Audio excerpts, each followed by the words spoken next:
Good evening, everyone. I'm very happy to be here, and I thank you for being here to join us in hearing and learning and expressing concerns about the present conditions in our beloved Haiti. The two people here with us this evening don't need much introduction. Dr. Farmer, as you know, has been working in Haiti for the past 20 years in infectious disease, but fundamentally addressing issues of the poor from a systemic standpoint, from a spiritual standpoint, and from an economic development standpoint. His work is very much rooted in the actualization and the empowerment of the more marginalized people in Haiti, of which our population has the highest percentage. So I take this opportunity to thank him for a lifetime of dedication to my countrymen, and particularly the most disadvantaged of my countrymen. I then would like to attempt to introduce Professor Chomsky, who has written extensively on a number of issues, but particularly our focus this evening is the impact of American or U.S. foreign relation on the current situation in Haiti, namely the economic embargo. I just want to contextualize our discussion this evening with some remarks, and I would like to start by echoing something that Dr. Farmer has said consistently in his writing and his well-attended lectures on the other side of the river, that what's happening today in Haiti, the economic embargo, is the result of a series of historical antecedents that cannot be taken out of the equation if we are to really look at what the circumstances are. In addition to that, I think it's important to understand, as Professor Chomsky has also said repeatedly in his writings, that democracy is a process, and the outcome of democracy requires a series of fundamental conditions, namely that the sovereignty of the people has to be respected, the agency of people in making certain choices about the kind of governance that they have, how that governance will be applied, and who they will answer to has to be part of their agency and has to be part of their choice. I think on the eve of our bicentennial independence, the question for me is, what does it mean that today we are under economic embargo? What does it mean that everybody calls us the poorest country in the hemisphere, and a lot of people have contentions about that. I would rather say we are the most impoverished country in the hemisphere, because it has happened systematically with very deliberate, intentional policies that have led to the impoverishment of Haiti. One of the things that's very topical today, people talk about reparation. Well, not only were we the first country to be under embargo when we became independent, which that too was a process, but the embargo allowed the US and its allies not to recognize our sovereignty for about 60 years. And yet, during that time, selectively, there were trade agreements that benefited the countries of the North, while beginning what we see today as the most impoverished nation in the hemisphere. A lot of prerequisites have been put on why we haven't gotten the $500 million in loans and grants that were approved. A lot of it has been relegated to allegedly problems with elections. Well, I think the other oldest republic in the Americas also understands what it means to have problems with elections. The other issue that's been put forward is that our cabinet was not pluralistic enough. And in the name of democracy and in the name of diversity in our cabinet, it was important to change certain senators. Every time they came up with a different prerequisite, which we fulfilled as a sovereign state, something else came up. So I've thought about this a great deal, and I thought, you know, this is becoming like a kaleidoscope of democracy.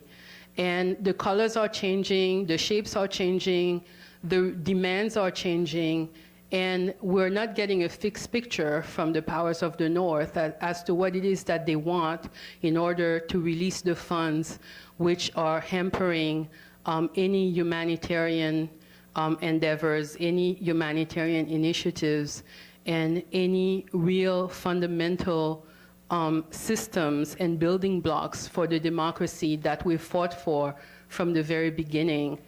2004 is just around the corner, and our struggle for democracy began way back 200 years ago. And we have had a fixed picture about what democracy means. We still have a fixed picture. The people of Haiti have spoken. We have heeded the prerequisites of the changing shapes, of the changing demands. And now, in the name of democracy, with big D, in the name of humanitarian concerns, which seems to be the epithet for everything that's being done today in the world, we demand the release of these funds. Thank you.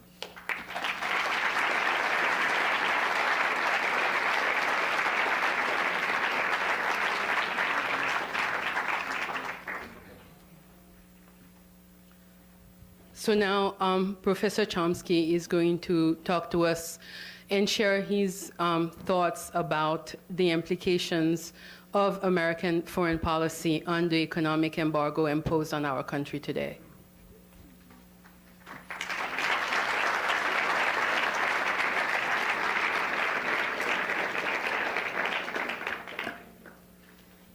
Glad to learn what I'm supposed to talk about. That's fine. Well, anything will do, I understand. Well, let me lead in from the last talk I gave, which was last night in New York, where I had to be taken out under police protection. You can guess what the topic was. It was about the Middle East. Tonight, if anything controversial comes up, I'm going to hand it over to Paul, so he can...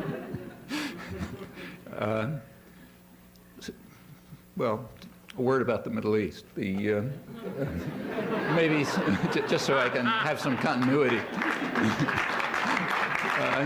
A very short word. You may have seen kind of an interesting article in the New York Times Magazine a couple of weeks ago by Deborah Sontag on the Palestinians. In it, she made a good point. She said she was talking about the difficulties of discourse between Palestinians and the West and why it never seems to work.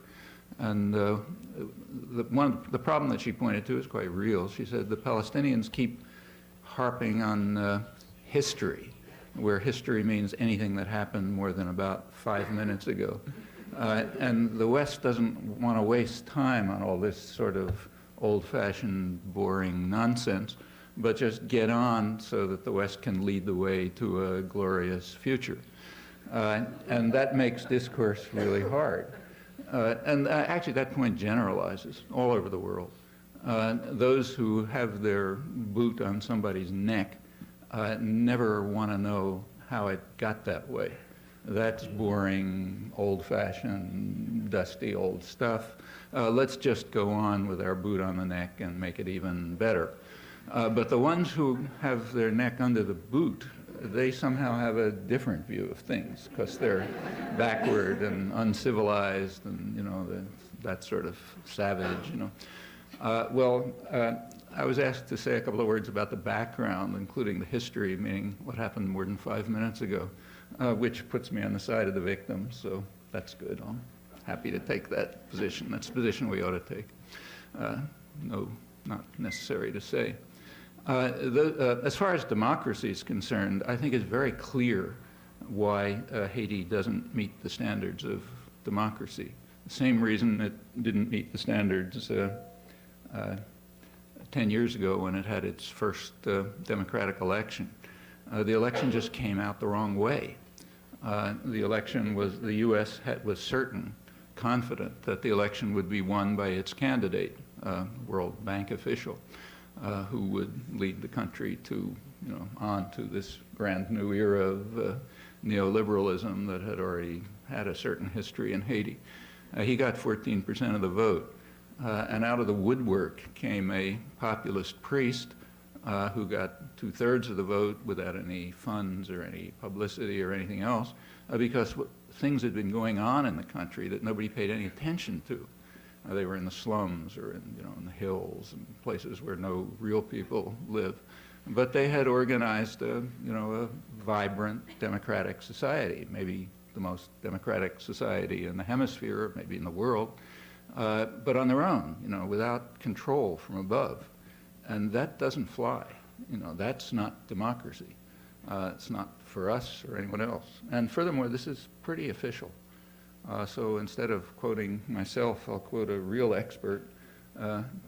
Thomas Carruthers is the best-known scholar on issues of the emerging democracies in Latin America. He's written the standard work, and he writes from an insider's perspective. He was part of the Reagan State Department, involved in what they call democracy enhancement programs. So when he writes on the effect on bringing democracy to Latin America, he writes from both as a scholar and as an insider, and he's pretty honest about it. He says that the Reagan policies were very sincere, but they failed. And they failed in a curious way.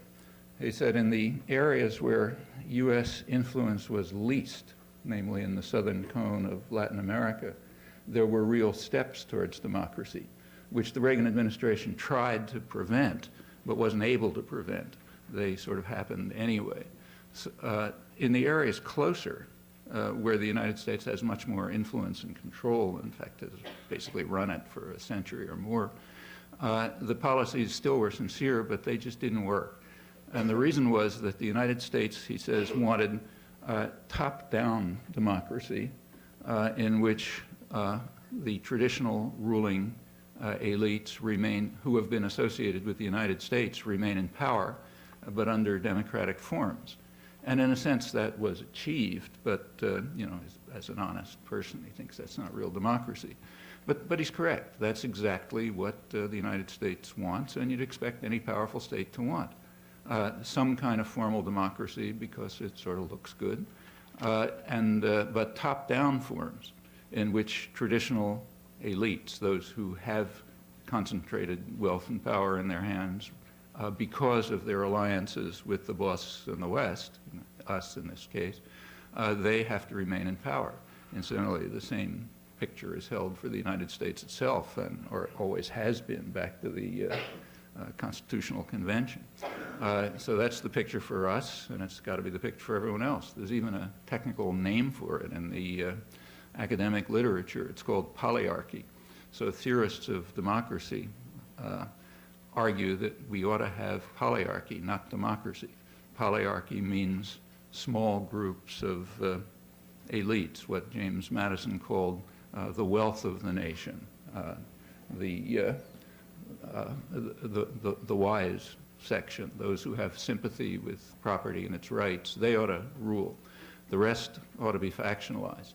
They are allowed to participate because it's a democracy, but periodically. They participate by every once in a while coming out and lending their weight to one another of the responsible men who represent the wealth of the nation, those who have the interests of property at heart. That's the way this country is supposed to run. That's the way every country is supposed to run.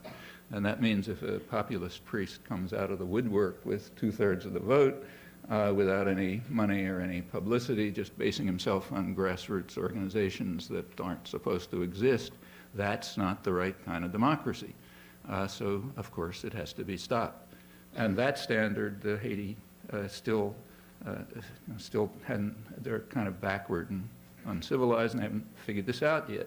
though the United States has been trying to teach it to them for a long time. Well, I'm say a few words about history. Those of you who've taken a history course in junior high school will remember that half a millennium ago, a group of savage barbarians in the west of Europe launched an assault on the rest of the world and have practically devastated it ever since. One of the first places they came to was, in fact, Haiti, which they were overawed by what they found. They regarded it as the Spanish. This is Columbus. Las Casas, the great contemporary historian, described it as the most densely populated part of the world, which could have been true. And they were overwhelmed by the wealth and the peaceful population, maybe 8 million people or so, and they just couldn't believe it. Well, the current Haitians can't remember what happened to their ancestors, to the original, those who Columbus found, because they were wiped out within about 25 years or so. They just were no good as slaves and so on. And they brought in African slaves to be able to extract the wealth of the country and send it back where it belongs, namely to the savages in Western Europe. And it did. Haiti was the richest colony of the world. Perhaps it was the only comparable one, also discovered so-called pretty early, was Bengal, which the British, when the English came, they were also astonished at its wealth and advanced industry and so on. And it's maybe an oddity that the two symbols, very symbols of disaster and impoverishment today are Haiti and Bangladesh. That is the two richest areas, maybe the two richest areas of the world, and the longest under Western rule.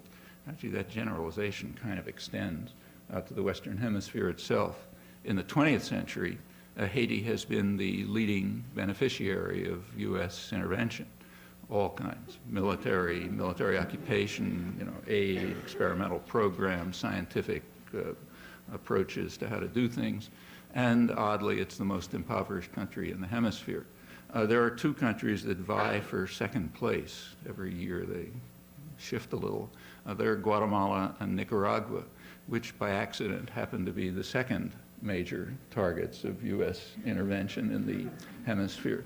That's another one of these odd accidents, like the fate of Bengal and Haiti over centuries that you would only know about if you took a real course in history. Then it would be taught in junior high school and the implications of it. And it goes on from there. This is not the only example. Haiti Haiti was incredibly rich. It was producing about 3/4 of the sugar in the world and all sorts of things, but producing it for the conquerors. A large part of France's wealth comes from Haiti, just as a substantial part of England's wealth comes from Bengal and other areas it conquered, and left completely devastated, of course. 200 years ago, the Haitians did make a serious mistake. They carried out the first and only revolution of the 18th century. It's the only one that met the conditions of the Enlightenment. That is, it called for universal freedom. None of the others did that. The French and the American Revolution obviously didn't qualify. And that appalled civilized people. It appalled them so much that there apparently was no discussion in in France or in England or the United States of the very idea that black slaves could liberate themselves. It was just too appalling. When they finally succeeded at a horrifying cost, Talleyrand, the great French statesman, wrote to James Madison that all civilized people must be horrified at the sight of armed Negroes carrying out massive atrocities against the French, who just really belonged there, and driving Europeans out of their country. And that was, in fact, the view. I mean, Haiti was punished, as you said. It was punished by being forced to pay severe indemnity to France for the crime of having liberated itself. That's not the only case, incidentally. Again, as I'm sure you learned in junior high school, when George Washington, in the middle of the Revolutionary War, decided to wipe out the Iroquois civilization, which was in many ways more advanced than the colonists, except in modes of warfare. He succeeded, but they had to pay an indemnity too. DeWitt Clinton, the governor of New York, made a treaty with them after sufficient bashing, and they demanded, and had to do it, that they compensate the colonists for the crimes they had committed by resisting the assault that Washington's forces led against them. This was right during the Revolutionary War, incidentally. And it's not the only time. In the 1980s, Nicaragua, the U.S. was ordered by the World Court to pay substantial reparations to Nicaragua for the crime of international terrorism for which it was condemned. But power relations turned it the other way around. Nicaragua pays indemnities to us. The Vietnamese have to pay the United States the costs the costs of running the client regime in South Vietnam. Literally, that's what's happening. And that's the way power relations work. Haiti's a particularly grotesque example of it, but it's true. Finally, the U.S. did recognize Haiti. It was the last major country to do so. And it was 60 years. It was 1862, and there was a reason. It was right in the middle of the Civil War. They were going to liberate the slaves. And there was a problem about what to do with them. We had to satisfy Thomas Jefferson's dictum that the country had to be, as he put it, free of blot or mixture of red or black. Well, the red part was pretty easy. You just exterminate them. But the black part, they were hoping that they could be sent somewhere. In fact, the United States recognized Liberia in the same year, 1862. The idea is, well, sort of get rid of these savages who don't belong here. And that was the context in which Haiti and Liberia were indeed recognized. The latter part of the 19th century, the European powers and the United States were jockeying for control of the Caribbean, which was a very central area in world affairs. For one reason, because it was the main source of soft drugs. Tobacco, rum, sugar, various, which were very badly needed in order to pacify the working classes in England and others who were benefiting from early industrialization by being devastated themselves. A lot of the wars of the period were in fact fought over the Caribbean for those reasons. Actually, the same story goes on in India, but I don't want to get too far off. The British actually were running the biggest narco-trafficking enterprise in history, it turned out, in the late 19th century. Interesting story for that reason. The end result of it was that the U.S. became the dominant power by the early part of the last century, and Haiti was still considered a very important colony, plenty of wealth worth having. Woodrow Wilson invaded it in 1915. It's an example of what's called, until today, Wilsonian idealism. He invaded Haiti and the Dominican Republic, and here the memories split. The Haitians remember it one way, the United States remember it another way. When Clinton sent the Marines in 1994 to restore democracy, I'll get to that, there was a lot of discussion in the press and scholarly literature and so on, and there were a lot of warnings that Clinton ought to be careful not to, before following the course of Wilsonian idealism, which tried to impose order in this savage place in 1915. And in fact, the New York Times even compared the problems he was facing to those of Napoleon in the early 18th century. Napoleon and Wilson, both idealists, were trying to impose order on savage places where the people have homicidal tendencies and have no experience with democracy like Napoleon had, and have no savagery like the United States had. You read this right in the main columnists in the New York Times and Washington Post. And we have to be really careful about that because these savage gangs with their homicidal tendencies, on the one hand, the Tonton Macoute, who killed, I don't know, tens of thousands of people under the Duvalier dictatorship, and another one was the military junta, which the U.S. was actually supporting, though it was pretending to be opposed to, which had killed, I don't know how many, maybe 5,000 people.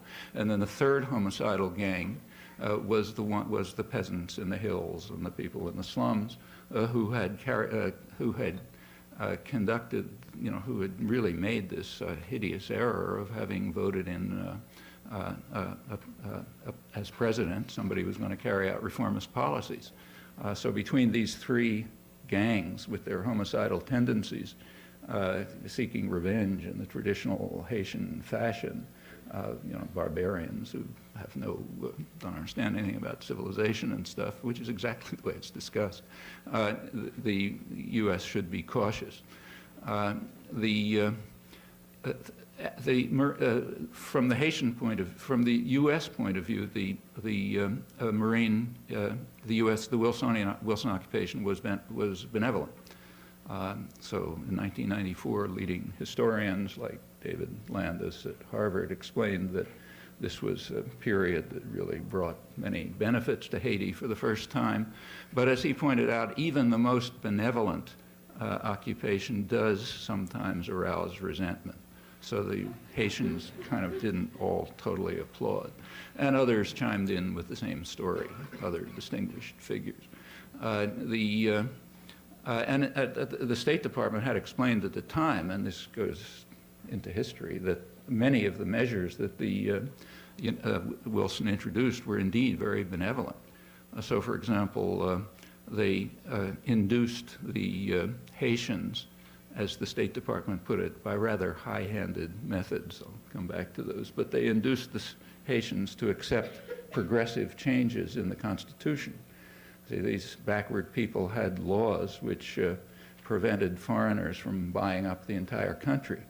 And that is very unprogressive, and it's obvious why. Anybody who's taken an economics course would understand the State Department reasoning. Obviously, to develop, Haiti needs foreign investment, and you can't expect U.S. investors to put money in there unless they own it. So the best way to raise Haiti out of its backwardness is to change the Constitution to allow Western, U.S. means U.S. Corporations to buy up Haiti's lands. And what were the high-handed methods? Well, the high-handed methods were to send the Marines in to kick out the Parliament and then to write a constitution. The author, the person who took credit for the Constitution, though probably falsely, was Franklin Delano Roosevelt, who incidentally hoped to make a killing on it himself by buying up some Haitian lands. The new Constitution was presented to the Haitians for a vote because we're a democratic society, and it was voted in by, I think, 99.9% of the 5% of the population who voted. So the methods were kind of high-handed but benevolent. And it was also necessary to impose order. There are these savage gangs with homicidal tendencies, so the Marines had to restore order, and they killed, according to the internal Marine investigation, they killed 3,500 of them. According to Haitian historians, they killed 15,000 of them. But in any event, they killed enough so that they put down the resistance that even the most benevolent occupation elicits. They essentially reinstituted slavery. They forced labor. There was some road building, mainly for the corporations that were coming in to buy the place up. And indeed, a lot of it was bought up by the West, very progressive. West means mostly U.S. And they left the country after 20 years in the hands of a murderous National Guard, trained, armed by the United States, run by dictators.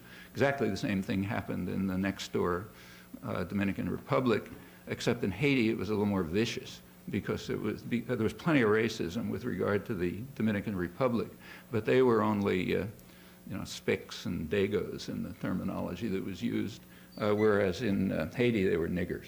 And worse, they were uppity niggers. So Wilson's Secretary of State thought it was really comical to see, as he put it, niggers talking French.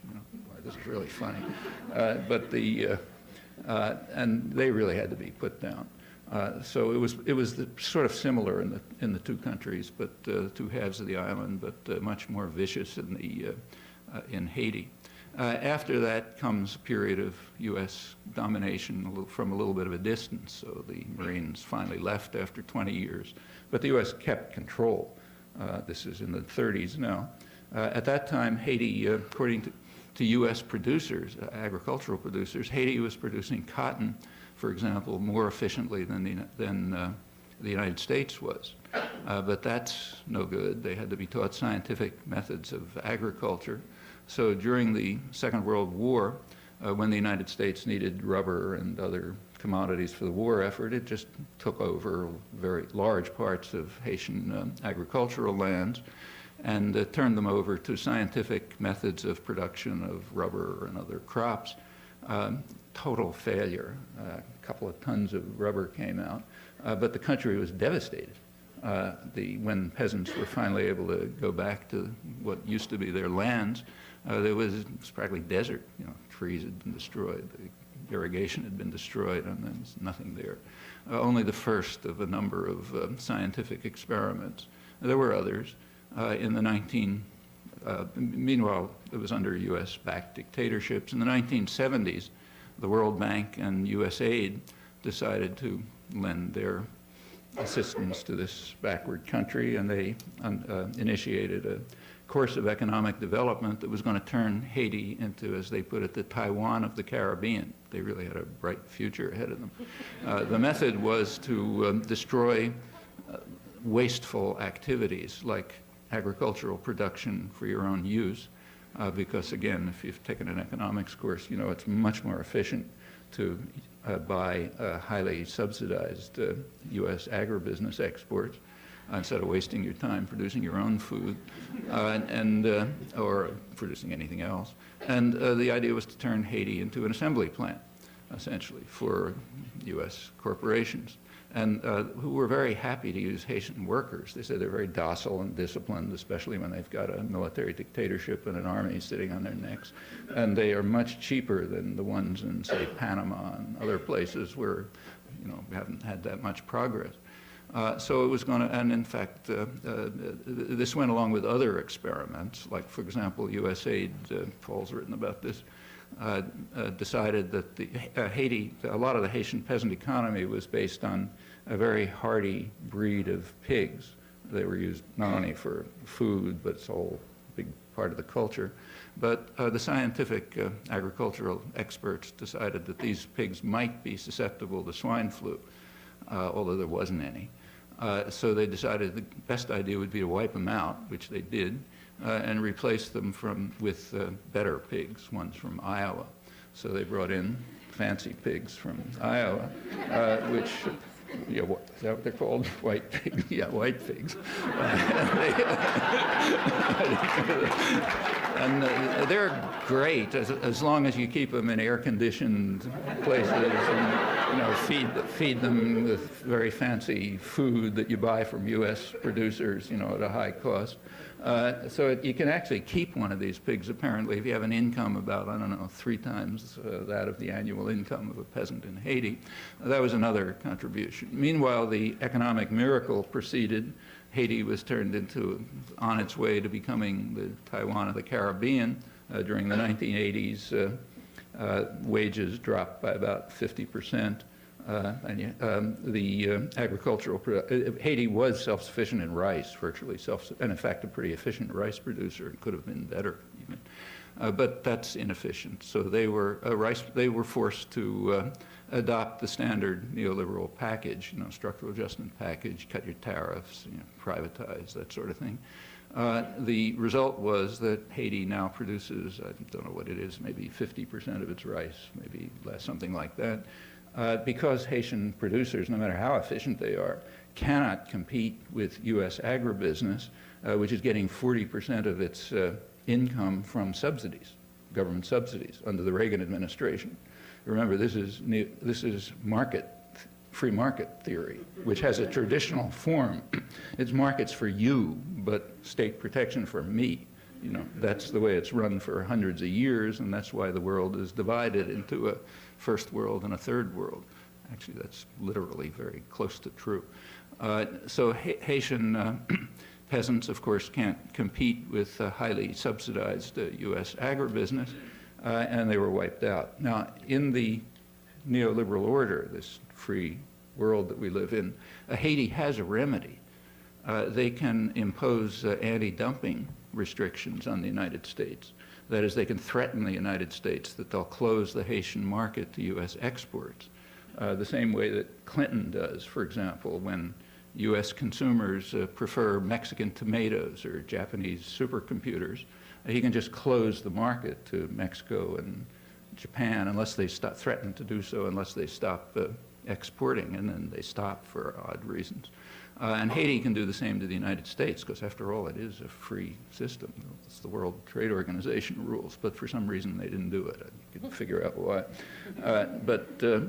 So Haiti was, in fact, devastated by this experiment again. Finally, the U.S. was supporting the dictators right all the way through until the last minute, when even the army turned against them, at which point the United States decided that there should be a transition to democracy. Then came, I won't go through the details, but the build up to the election, which was certain, you know, they were certain that the U.S. candidate would win. There's no way he could fail to win. And it came out the wrong way. And the U.S. instantly changed policies. U.S. aid was diverted away from the government towards anti-government agencies. Every effort was made to undermine the government. Aristide came into office in February 1991. The refugee policy was changed in radical violation of international law and the Universal Declaration of Human Rights. The Carter administration had begun barring people who were fleeing from the paradise that the U.S. was creating. Essentially not unusual. Take the Mexican border. The Mexican border is artificial, like every border. It's the result of conquest, and it's been very porous throughout its history. Until 1994, after NAFTA, the border was militarized under Clinton's Operation Gatekeeper. And the reason was because the effects of the economic miracle in Mexico were going to drive hundreds of thousands or maybe more impoverished, devastated people north, and that had to be stopped because it's our conception of free trade. It's for capital, not people. And the same was true in Haiti. As the economic miracle was put into effect, people started fleeing in desperation. So the U.S. Coast Guard and Navy blockaded the place under Carter and just sent them back. That's in total violation of they were fleeing real persecution as well as impoverishment, but the U.S. sent them back. Under Reagan, that was turned into a formal treaty with the Duvalier dictatorship. But in 1991, the U.S. reversed it. An independent democratic government came in. The flow of refugees virtually halted. In fact, it turned the other direction as people were going back in a moment of hope. But at that point, any refugee who did come was granted asylum. No more sending them back to Haiti. So for 7 months, until the military coup, the policy on refugees reversed. After the military coup, went back to the old policy. Bush again started returning the refugees. Clinton harshly condemned this in the 1992 election, and as soon as he got into office, he made it even harsher. The government was doing, was actually, in the 7 months it was getting considerable praise from international institutions, even from secret State Department reports that were leaked. It was for progressive measures for eliminating needless bureaucracy, for getting rid of oppression and so on. They were getting substantial loans, in fact, which made it even worse because the country might fall out of U.S. control. The military coup came along. the Organization of American States declared an embargo. The Bush administration almost immediately undermined the embargo by exempting U.S. Producers, which happened to include plants owned by the Haitian elite, the rich Mevs family and others. They were excluded from the embargo and imports were allowed in. The explanation for this was, again, our benevolence. The New York Times explained that this was what they called fine-tuning the embargo to help the people of Haiti by exempting U.S. exports. The people who they were helping were bitterly protesting, and the military junta and its wealthy supporters were overjoyed, but it was all done for the people of Haiti, just as we've always done. It got worse under Clinton, considerably worse. Furthermore, both the Bush and the Clinton administration authorized the Texaco Oil Company to violate presidential directives and provide oil to the junta. Anybody who was there could see the oil coming in, but the U.S. government and the CIA testified to Congress that no oil was coming in. You know, those oil farms that you saw didn't exist, and the picture, you know, it turned out right the day before the invasion to restore democracy, it was revealed that both Bush and Clinton had authorized that. Oil as the centerpiece of an embargo. Also, the U.S. was arming and training Haitian officers. The head of the paramilitary organization, FRAP, which is responsible for thousands of deaths, was on the CIA payroll. It's kind of conceded by now. Officially, the U.S. was opposing the junta. In fact, it was supporting it. Then it restored democracy after they thought the popular organizations had taken a sufficient beating, and thousands had been killed, and they'd been sufficiently terrorized. And the terror was extreme. I mean, I don't want to talk about it because you know much more than I do, but I was there for a few days at the peak of the terror. And, you know, I've been in places that are under severe repression. I just came back from Turkey a couple days ago, where in the southeast, where it was, there's 15 million people living in a dungeon, you know, in an area where millions of people have been driven out of the surrounding region, which has just been devastated in some of the worst ethnic cleansing and atrocities of the 1990s, for which you and I paid, incidentally. This was done with the U.S. support and military aid, and that's why you don't hear about it. Yeah, I'm up. Compared with, you know, the people there are under severe repression, police everywhere, army everywhere, but there are other places. I've never seen anything like what I saw in the slums of Haiti back in 1993, when people were literally afraid to talk. The only thing they would say is things like, there are eyes everywhere, you know, can't talk, you know, that sort of thing. But after this terror had succeeded, they thought, in achieving its ends, Aristide was permitted to return, but on a condition, namely the condition that he accept the program of the defeated U.S. candidate. So if you, which is precisely the wording that was used. You said you've got to direct, the renovated government has to direct its action, has to focus its policies on the needs of civil society. Primarily, that means the private sector, both national and international. So U.S. investors are Haitian civil society, but the people in the slums and the hills aren't. And the very harsh structural adjustment program was imposed. I won't go through the details because it's too late, but it succeeded in further devastating what was left of the economy. And the Haitians still resisted. That's why they haven't understood what democracy is. And they'll have to come to learn this. You know, 200 years we've been trying to teach it to them, and they still haven't gotten the idea. So you can understand why there's an embargo.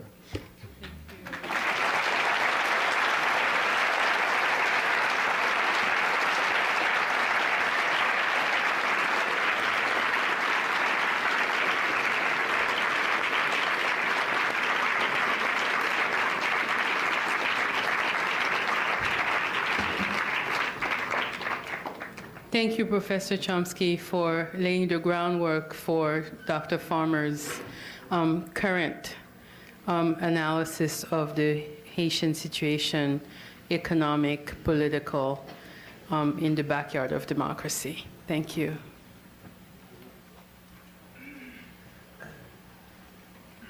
Thank you. It's a real privilege to be here with all of you and the two of you. I want to thank Dinesh and the many people who organized this forum. You used the term, the uses of Haiti for tonight, and I was very grateful. But I would add that when Noam wrote the introduction to Uses of Haiti, he wrote, "This book is slated for oblivion." I want to thank you for that, Noam. That was very helpful as a marketing ploy. Of course, as ever, he's correct. I just came from the hospital and I was rounding, and I was seeing a patient. I was late, and I said, I got to go. I'm giving a talk with Noam Chomsky. One of the people on my team, by the way, said, "Why can't he come around with us?" You know, but the other person said, "Why are you guys talking together? I mean, you know, if you guys agree on everything." And I said, "Well, he's about the only American intellectual I know who's actually telling the truth about what's going on in Haiti. And I wish I could make a long list, and maybe I'm missing some things. I suspect that I am, but you know, I think that in the 20 years that I've been working there, can we make that obedient to my every whim here? That thing. In the 20 years that I've been working there, I think that a lack of forthright analysis has never been so wanting. And I'm a physician and mostly do medical work, but I feel compelled to make up something as he fixes the slide machine. Anyway, could you tell? This is going to sound great on radio, as slide presentations always do. That's probably, you probably, you know, made this not work. On, off, maybe?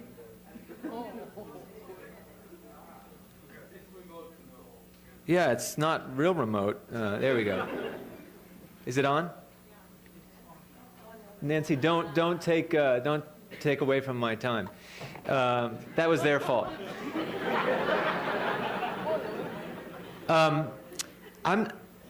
No matter how you look at Haiti, and I look at it as a physician does, the situation is grave, and I'll spend a fair amount of time talking about what's going on now. And I will not spend a fair amount of time going over the statistics. I'll be glad to share them with any of you from the sources that we think are fairly reliable. But life expectancy has dropped in Haiti over the past few years. People don't have access to clean water. Births are not attended. It's very dangerous to have a child in Haiti. In one study, for every 100,000 children who were born alive, 1,400 women died in childbirth, the highest by far in the hemisphere, one of the highest in the world.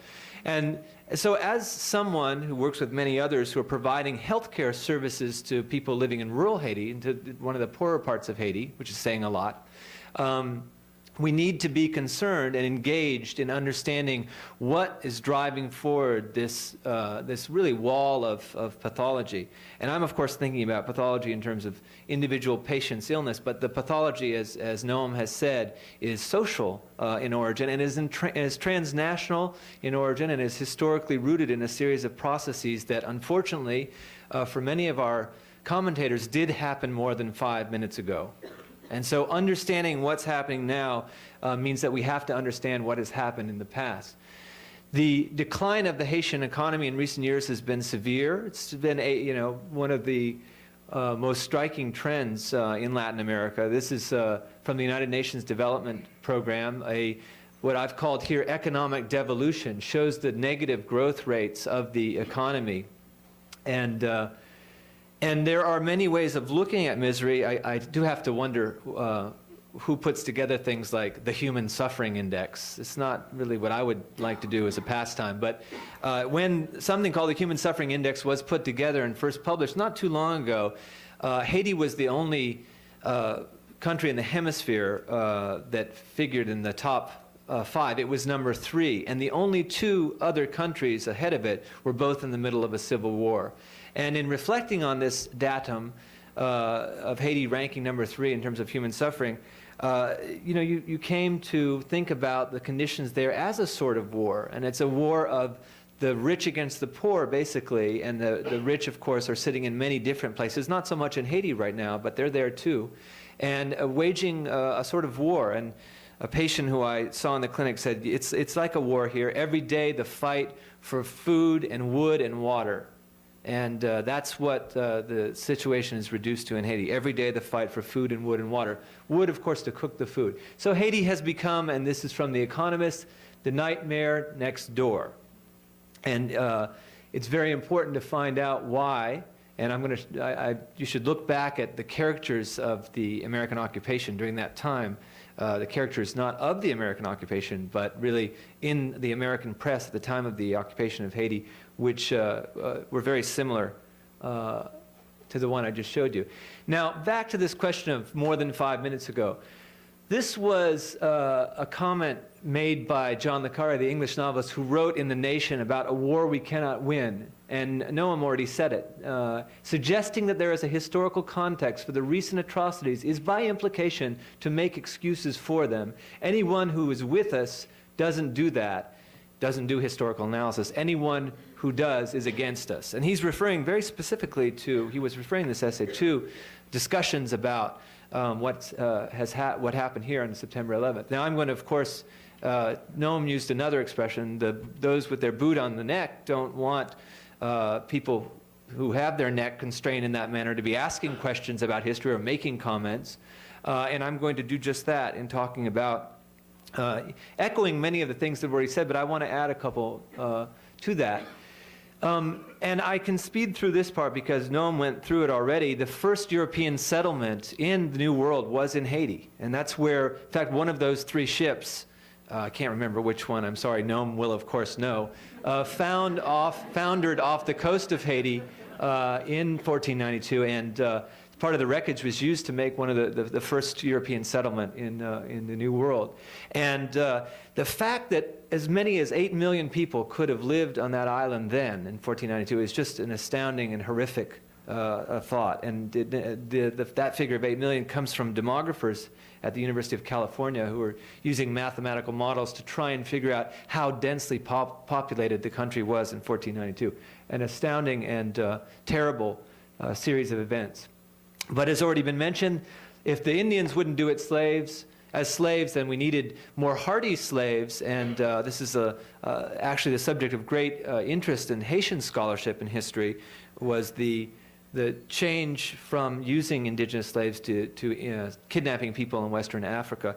Just as a couple of asides to give an idea about the scale of what it took to make Haiti the most profitable colony in the world, in European history probably, it took up to 29,000 slaves a year as imports. So Haiti was, in fact, the #1 destination in the New World for slaves. It was ahead of Cuba and far ahead of the other islands around there, ahead of the American South. And in fact, that fact, 29,000 was at the peak, and that fact, demographic fact, is one of the reasons that led to the Haitian Revolution, is that there were just so many slaves compared to slave masters that the numbers were eventually on the side of the enslaved who staged a series of revolts throughout the New World, but only one of them was really successful, the Haitian rebellion, in terms of leading to victory to the slaves.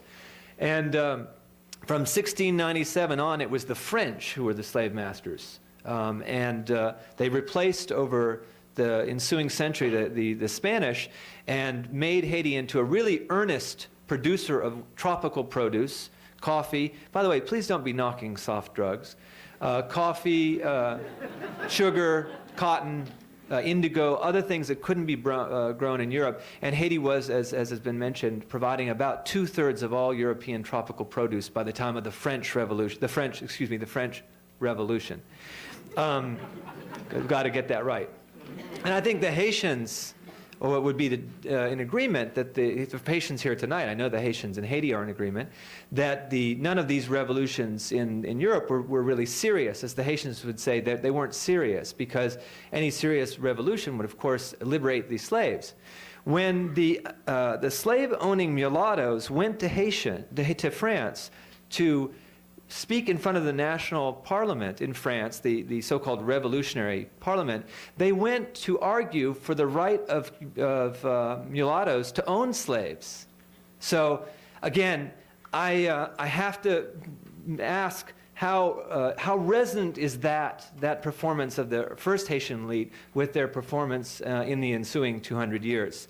I work with, I'll just say it right now, I work in rural Haiti with people who call themselves peasants and who have very much slanted, if you will, towards truth, in my view, the way that I see this. But that was one of the first gambits of the emerging Haitian elite who owned slaves, was to have the French recognize their right to own slaves. So the real Haitians, the slaves who revolted, were also leading a revolt against the mulatto elite who wanted to continue owning slaves. And of course, not all the mulattoes. And this term, by the way, is from colonial times. There was and of course it's a social construct. I'm just using the terms that are used inside Haiti. But there was about 28,000 French living in Haiti, about maybe 40,000 so-called mulattoes, mixed of French and African descent, and about 500,000 adult slaves. And so there were also children, and the adult slaves were men and women working and counted as slaves. And in fact, the French kept rather meticulous records of the colony, and so we have a lot of information about what life was like during the slavery and during the colony, and I'll just go through some of that. I mentioned already that the size and scope of this little factory, which is the size of the state of Maryland, was just churning out wealth. Noah mentioned that many French cities owed their wealth. The cities of Bordeaux, for example, which if you've seen is a beautiful city, was virtually built out of this money. And all of the big coastal cities of France came from this trade. They were built up during the slave trade. And in fact, the same buildings that are there now that everyone admires as so beautiful were really the fruits of this triangular trade. The impact, of course, in Haiti on the lives of these slaves was terrible. 1 in 3 slaves dying within the first 3 years of life in Haiti, in the colony. Haiti, by the way, was the name of the colony before the Europeans came. It's a local word. It means high country, mountainous country. It was the indigenous term. And it was taken back by the leaders of the Haitian Revolution after the Europeans were defeated. Now, this is from a Haitian who was a slave before the revolution, and then was one of the few people writing.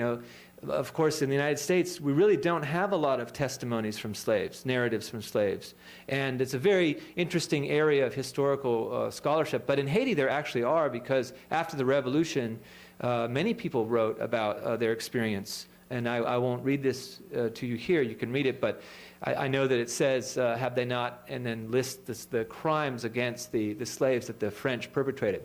Now, the revolution began in 1791, as Noam said, the only real revolution in the 18th century, and went on for a decade and more. And one of the amazing things about the revolution was that Haiti was considered so important to the French economy, again, like Bangladesh, now considered the international basket case of the hemisphere, that the largest European armada ever to set forth from Europe, since or before, left France under Napoleon's direction to retake Haiti. 80,000 French troops and also conscripts from Poland and other places that the democratically minded Napoleon was taking over in Europe.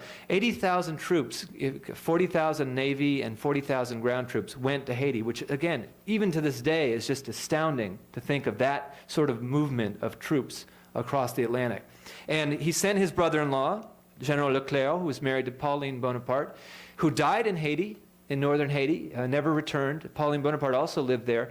This was, again, at a horrible cost to the Haitian people. They started calling themselves Haitians during the revolution, during the war. And when I say horrible cost, the General Leclerc wrote a letter back to his brother-in-law at one point saying, "We can never retake this colony unless we kill every single man or woman who has carried epaulets, meaning the slaves who are now in the army, which is being led by the leaders of the slave revolt, and every child above the age of 13 who has done so as well. This is in the correspondence between General Leclerc and Napoleon shortly before he died.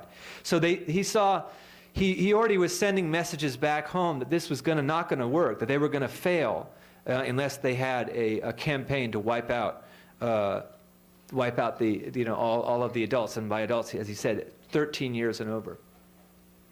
Now, what happened after the revolution has already been commented on here. The revolution ended in the battle I just showed you, the Battle of Vertières in November of 1803, and on January 1st, the Haitians declared independence, the first independent nation in Latin America. They took the French tricolor and ripped out the white part, and of course saying we're getting rid of the whites. And the Haitian flag was initially the red and blue bicolor that was recently restored. And in that year, they declared Haiti a safe haven for any indigenous person and any escaped slave in the New World. So that was another part of these unprogressive features of their constitution. Noam mentioned also that it said no European, no foreigner will ever set foot in this country as a landowner. And that was part of the Dessalines Constitution of 1804. And Dessalines, as you might imagine, is regarded as the father of Haitian independence by the Haitians and regarded as a butcher by the Americans and their friends in Europe.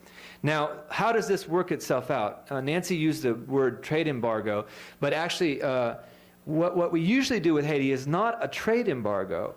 And you clarified that by saying unfavorable conditions for the Haitians and very favorable conditions for the Europeans and Americans.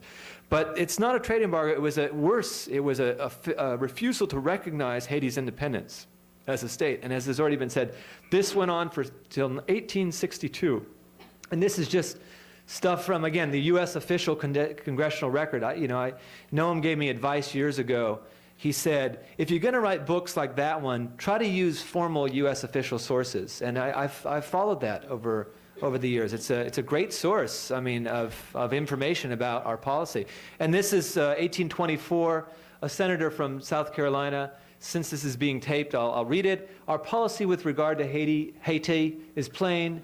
We can never acknowledge your independence. The peace and safety of a large portion of our union forbids us even to discuss it. And this was the standard fare inside the great halls of democratic United States during those years, those decades in which we were exploiting relations to Haiti but not recognizing. Here's the kicker to me, and this was mentioned too. The Haitians, of course, still were growing tropical produce after the abolition of slavery. However, they were doing it with free people, peasants mostly, and coffee is something you don't need to grow on plantations. You can grow on small plots of land, on hillsides, and it replaced sugar and cotton as the main exports of Haiti because peasants could grow it without working on plantations. And I can promise you that the Haitian peasantry has never wanted to work on plantations. And I can't imagine why not. The conditions had been so pleasant before. So it's been a long struggle. The land reform struggle in Haiti is very interesting and very poignant. But the bottom line is most of the Haitian people refused to work under anything that looked like plantation conditions. And so we're exporting coffee more than any other crop. But the amazing and horrible thing is that when people talk about reparations now, and Nancy mentioned the Durban Declaration, that the Haitians already paid reparations to the slave owners, and the size of the payment was astounding, 150 million francs. And according to a fairly sober late 19th century Haitian historian, who looked at this, early 20th century, who looked at this, in retrospect, just aghast. He said that from a relatively balanced economy prior to the payment of this massive debt to the French, this led to a major disruption that really continued to have its impact in the Haitian economy throughout the rest of the 19th century, this payment of debt. And the French at this time were also dominating Haitian trade, and that went on along with struggles from the British and the Germans. And some of you might not know that at one point in late 18th, 19th century, the Germans, and I believe it was under Kaiser, because Kaiser sent some very lovely envoys to Haiti, one of whom took the Haitian flag and smeared excrement on it in the Bay of Port-au-Prince. The military envoy of the Kaiser of Germany. That was the way that the civilized societies of Europe chose to mark their respect for Haiti. This went on for some decades. Europe, France, France, Germany, and Britain vying with the United States for influence. But by the end of the century, there was really no competition. Although when the Americans sent in the Marines in 1915, they claimed one reason was to limit German influence in Haiti, which had already been virtually erased in the previous 2 decades. So when the Marines went in, then began the intensified series of events and processes of development and scientific development that have made Haiti the paradise that it is today.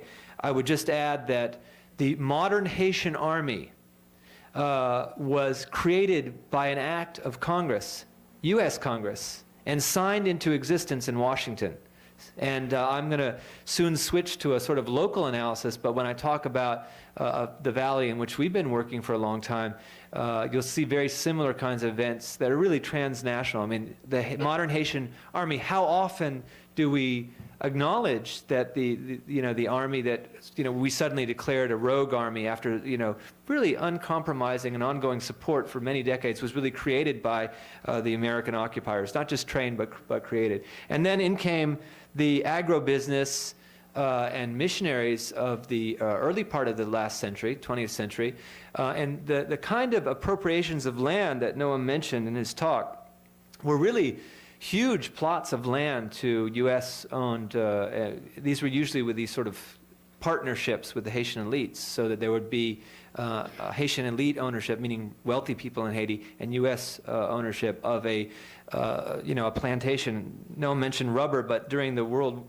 War II, Haiti also began growing sisal hemp or sisal hemp in order to make big ropes for the ships. Haiti was the leading, this is before nylon replaced those. Haiti was also suddenly the world's leading producer of hemp, because they could flip the switches on these plantations, rubber, hemp, whatever was necessary locally. I'm kidding, because of course I don't know that hemp has many utilities locally. I guess you can make baskets or things out of it.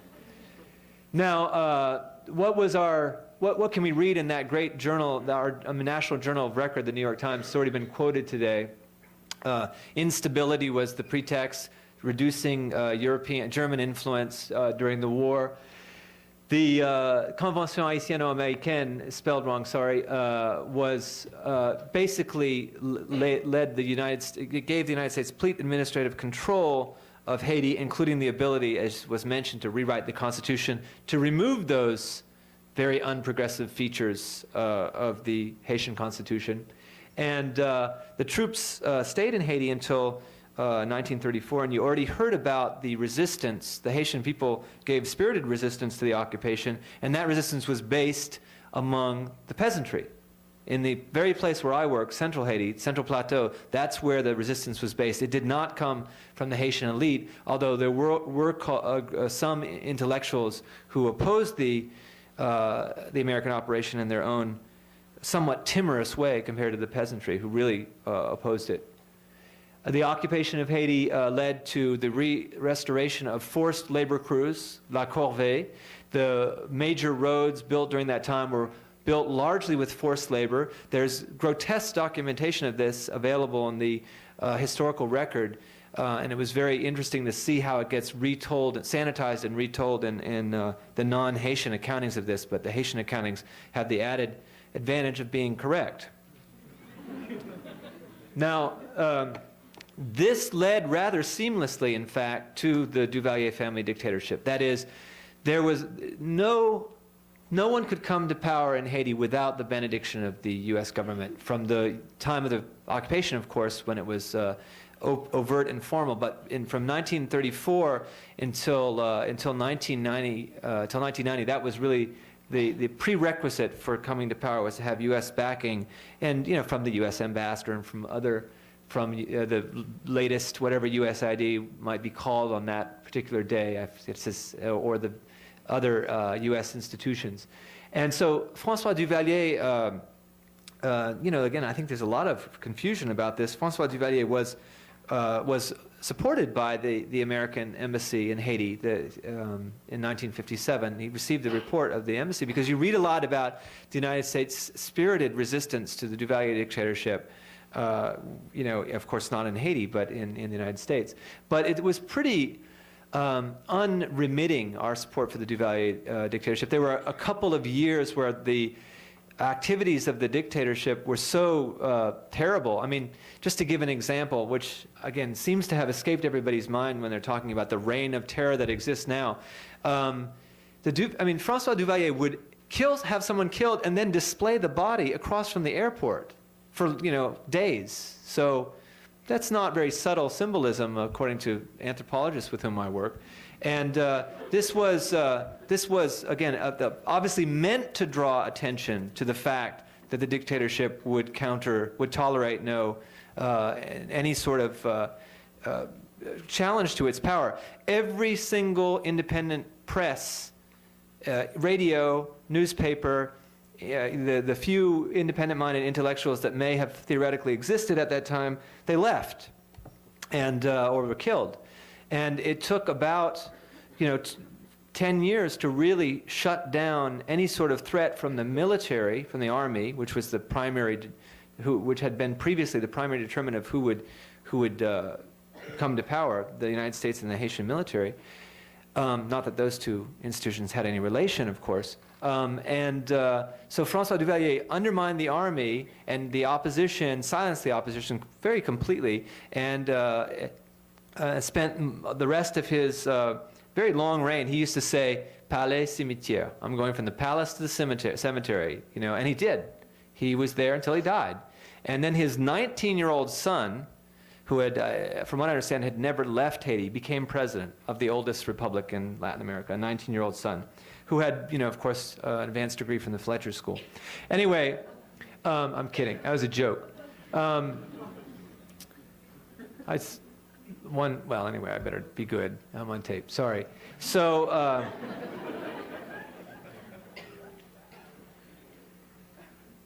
now, 1971 that happened, and the years from 71 to 86 were years of decline for reasons that are acknowledged, and there were really thousands of refugees. You heard about the welcome they got from us, a really amazingly repugnant policy, actually, the seizing and interception of refugee ships on the high seas, and then the return of refugees is, again, in violation of many treaties to which the United States is a formal signatory. Is that what they're signatory? But that didn't bother us too much. And then there was political unrest that began in '85 and was very much associated with the popular movement. That is, a movement based, as has been mentioned, among the rural poor and the urban poor in slums. And it was an amazing thing to be living in Haiti at that time and be working there, because I had never seen anything like that in my experience as an American. There was so much popular support for the popular movement that virtually every person who lived in the village where I was living and working, and am living and working, everyone was part of the popular movement, without any exception. And in 1990, when at the last minute Aristide announced his candidature, you could practically hear the stampede of people going to register to vote, because after what happened in 1987, which is unstinting support from the United States government for the Haitian military, and here's just a number for you, over $200 million in aid passed through the hands of the military junta. I actually am going to risk saying this on tape. I spoke with someone today, in a prominent U.S. office, with the fate of Haiti in its hands. I will just say that. He was saying, well, I would really like to see the frozen aid released. What we need to do is get the government to, promise to to use the aid in an open and clear manner and be subject to various forms of scrutiny, et cetera. And I couldn't resist. I couldn't stop myself. I knew I just sort of said nothing, but I was standing in the IC unit, in the surgical ICU, with a phone and trying to write a note about a patient, listen to this guy, knowing that, I didn't have to listen the whole time. But I said to him, well, I've been working in Haiti 20 years, and, during the dictatorship, there was never any sort of real scrutiny of U.S. aid, and during the military juntas, why now? And then he just said, you're right, I really don't understand U.S. foreign policy. And I said, I did not say, I'm going to give a talk with Noam Chomsky. I just said, I got to get back to seeing patients, and I'll call you tomorrow.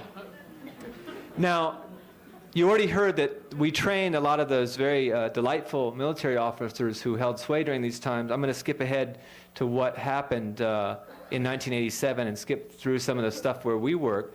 But in 1987, there was a massacre of voters at the polling place. Now, again, that's more than 5 minutes ago, so everyone's forgotten.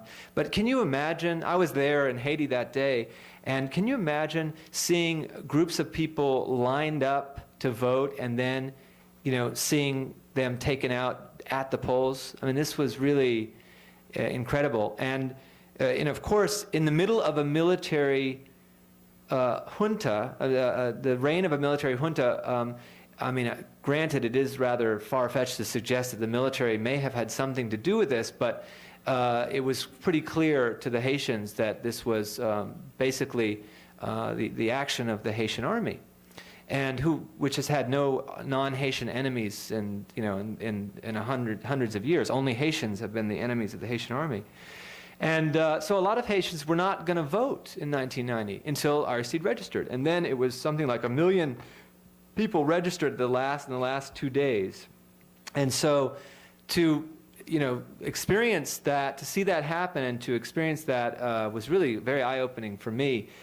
In the village where we work, there's this one woman who's a good friend of mine, who's what we used to call, when I was growing up, a lunch lady. She makes lunch in the school cafeteria, and she was and remains, as do most of them, a very devout Aristide supporter. And I told her that I had been listening to the radio and I'd heard a poll from Port-au-Prince, and she said, "What's a poll?" And I said, "Well, that's when people go out in the street and ask people how they're going to vote."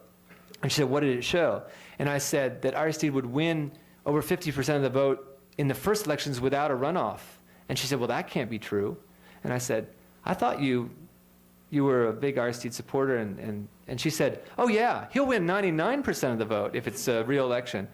And so she thought that was unlikely, that even though there were 11 candidates, that he would win with only a plurality in the first round with 50-something. And in fact, he did win with a much higher plurality in the first election. There were never any runoffs because, now granted, we always have very clear outcomes in our elections as well, and that runoffs are not necessary, but, it's still a learning experience for me, even though, I'm American, so therefore democratic by training. Now, I'm going to, because in the interest of skipping ahead, I'm going to just close by talking about health conditions in Haiti, because it's important, and I think everybody here should know about this.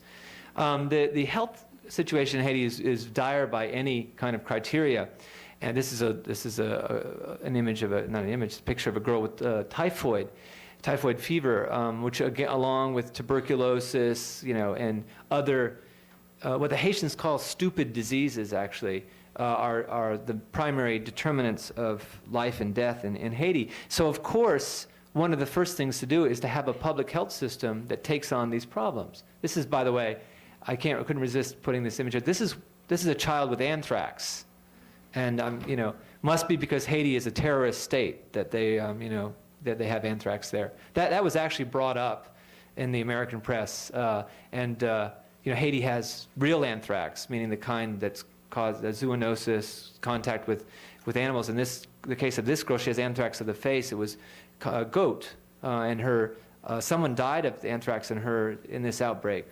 She came in with an adult, and they got treated and did fine, as one does. But someone died in their village. anyway, someone mentioned in the American press that Haiti could be a terrorist state manufacturing anthrax. And a Haitian veterinarian said, it's just ridiculous. I mean, well, you can't respond to every one of these nutso suggestions. And I had this image in my mind of, a group of Haitian goats getting together and say, let's get a lab going and get some of this stuff off of our fur. And anyway. Now, I told you about Election Day 1987. And I mean, this is inside a school, and it's just awful what happened. And so the willingness to participate in this election of 1990 was really a strong statement about commitment to democracy. And so I mentioned what happened already, but after 7 months, there was a violent military coup, and you know this, and it's already been discussed by Noam, which led to the deaths of really thousands of people and massive internal migration in addition to external migration. Internal migration because we were working in rural Haiti, and people fled from the slums out to where we work, and so we saw, enormous changes, and it was just a huge and ongoing disruption for a long time. And as Noam said, it was very frightening, and not theoretically. I mean, I personally know a number of people who were killed during that time, including a Haitian businessman, one of the only ones to say, well, the popular movement is probably a good thing since it includes about 90% of the Haitian population. And his brother was murdered in downtown Port-au-Prince, and during a memorial mass for his brother, he was shot in the head and killed during mass by paramilitary forces. And this is the level, and this is a prominent businessman who was very wealthy actually, who made the mistake of not doing what business people in Haiti are supposed to do and saying, these savages from the hills and slums really cannot play a role in the future of Haiti. And then, again, the embargo has already been discussed, the fake embargo. Now we have a real embargo, mind you, but the fake one, I mean, I, again, am sitting in Haiti, reading the New York Times and thinking, what on earth are they talking about? This does not, my mother's a librarian, and so she was sending me things. This was when we had an office in Port-au-Prince before we had to close it down during those years because of death threats and intimidation. We finally just closed up our operation in Port-au-Prince completely. But she was sending me these things, and I'd say, this is just not at all what's happening. But the image that comes to mind is, we were able to detect refugees in boats from, miles away with radar, but an oil tanker going steaming from Texas to Port-au-Prince didn't show up on the radar. So, I mean, granted, they're small boats and all those tankers, but... So fine-tuning, I remember that was Barbara Crossett, wasn't it, who wrote that, Fine-Tuning the Embargo. That was the New York Times. She probably won 1 million awards, Pulitzer and things like that. Noam has already covered the fake embargo, so I'm going to go ahead and turn to the real embargo. Now, here's where we end up after, as Nancy said, use the term impoverishment because it implies a historical process. It takes a long time to impoverish a place, but here's where we end up, with, again, the most impoverished country in the hemisphere, which, of course, only coincidentally is the country most linked to the United States for the longest time. I mean, that's surely just a erroneous association. And the part that I see and concerns me just in terms of everyday practice as a physician is that the impact of this on health is, of course, profound. And so most of the patients we see have the diseases that poverty engenders and sustains, and therefore they can be prevented and treated at the end, distally, as we say in medicine. And that's what I do. I'm sorry. I mean, that's, kind of what I was trained to do is sort of get people when it's too late. But the real responses to this will be, of course, determined in my view, outside of rural Haiti. This is the receiving end. This is not the determining end. But the slogans are, the numbers are terrible. Well, here, let me just give you this one example to close my comments.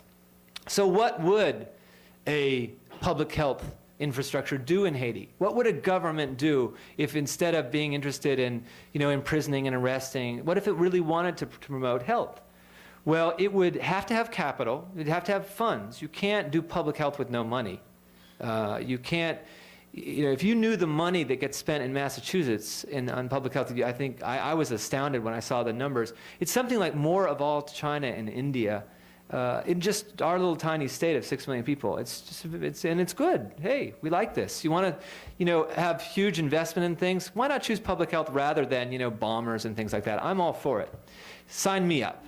However, you can't do it with no money. You have to have money. So, not coincidentally, Haiti, of course, was completely broke, just like it was at the end of the revolution. Everything had been burned down and destroyed. In fact, it may be worse now than then, because some parts of Haiti were not burned down, and the soil was still fertile, and deforestation had not done what it has done now. But a government, should it want to do this, would have the Ministry of Health put together with consultation, which they did. This is called, I don't like this word, health reform, okay, but reorganization was an inoffensive one. And so they put together, I had nothing to do with this, I went and found this. It's a matter of public record. It was very easy to get from the Haitian authorities, by the way, and a little bit more difficult to get out of the Inter-American Development Bank authorities. But on July 21st, 1998, the Haitian government and the Inter-American Development Bank, which is a very important institution in Latin America in terms of, things, with a couple of notable exceptions, all of these, officialdom countries go through these mechanisms. And they signed a loan for $22.5 million, which is a huge amount for the Haitian Ministry of Health. By the way, in that anthrax outbreak, I think it was the anthrax outbreak, it may have been an outbreak of meningococcal meningitis. I sent an email from Central Haiti to a friend of mine who was with the Ministry of Health saying, it was meningococcal meningitis. I said, we're having an outbreak of meningococcemia, meningococcal disease, and a baby had just died, and we saw another case with purpura fulminans, and saw another case the next day, so we alerted them. And I got no answer back, because they were supposed to come out and investigate, and that's what they had asked us to do. And a couple months later, I saw the guy, who was, like I said, a friend of mine, who's a very earnest, good person. And I said, why didn't you come out to investigate this? And he said, we didn't have any gas for the Jeep. So, and I said, that was the end of that discussion, because I thought, I'm not going to be rebuking people for not having gas. It's like, that's sort of our foreign policy, yell at people for being poor. So now let's yell at the Haitian government for being poor. We do that very well, by the way, with very little in the way of critical response from the mandarins of American foreign policy, including the intellectuals. Again, I don't know, you follow this more closely than I do. I haven't seen a lot of commentary on what it is exactly we're doing, but it looks a lot to me like yelling at the poor as really powerful, wealthy people. Now, a nation, rather. So this was the goal of the loan, and it's pretty standard fare, really quite dull to read, actually. I can't believe I had to have help from my coworkers getting through it. It was boring. And the goals, these are the project goals. I'm just summarizing them for you. But basically, they were very standard public health goals: reduce infant mortality, and there was a plan, and it was approved by the Haitian government, and it got stalled in Parliament because there was a famously obstructionist Parliament. That's, by the way, that's why the Haitians voted in March. These are the famous disputed elections. In March of 2000, nothing to do with the presidential elections that would happen later on that year, the Haitians went out and tried to do clean slate for one party so they could get rid of the obstructionist Parliament, and they did.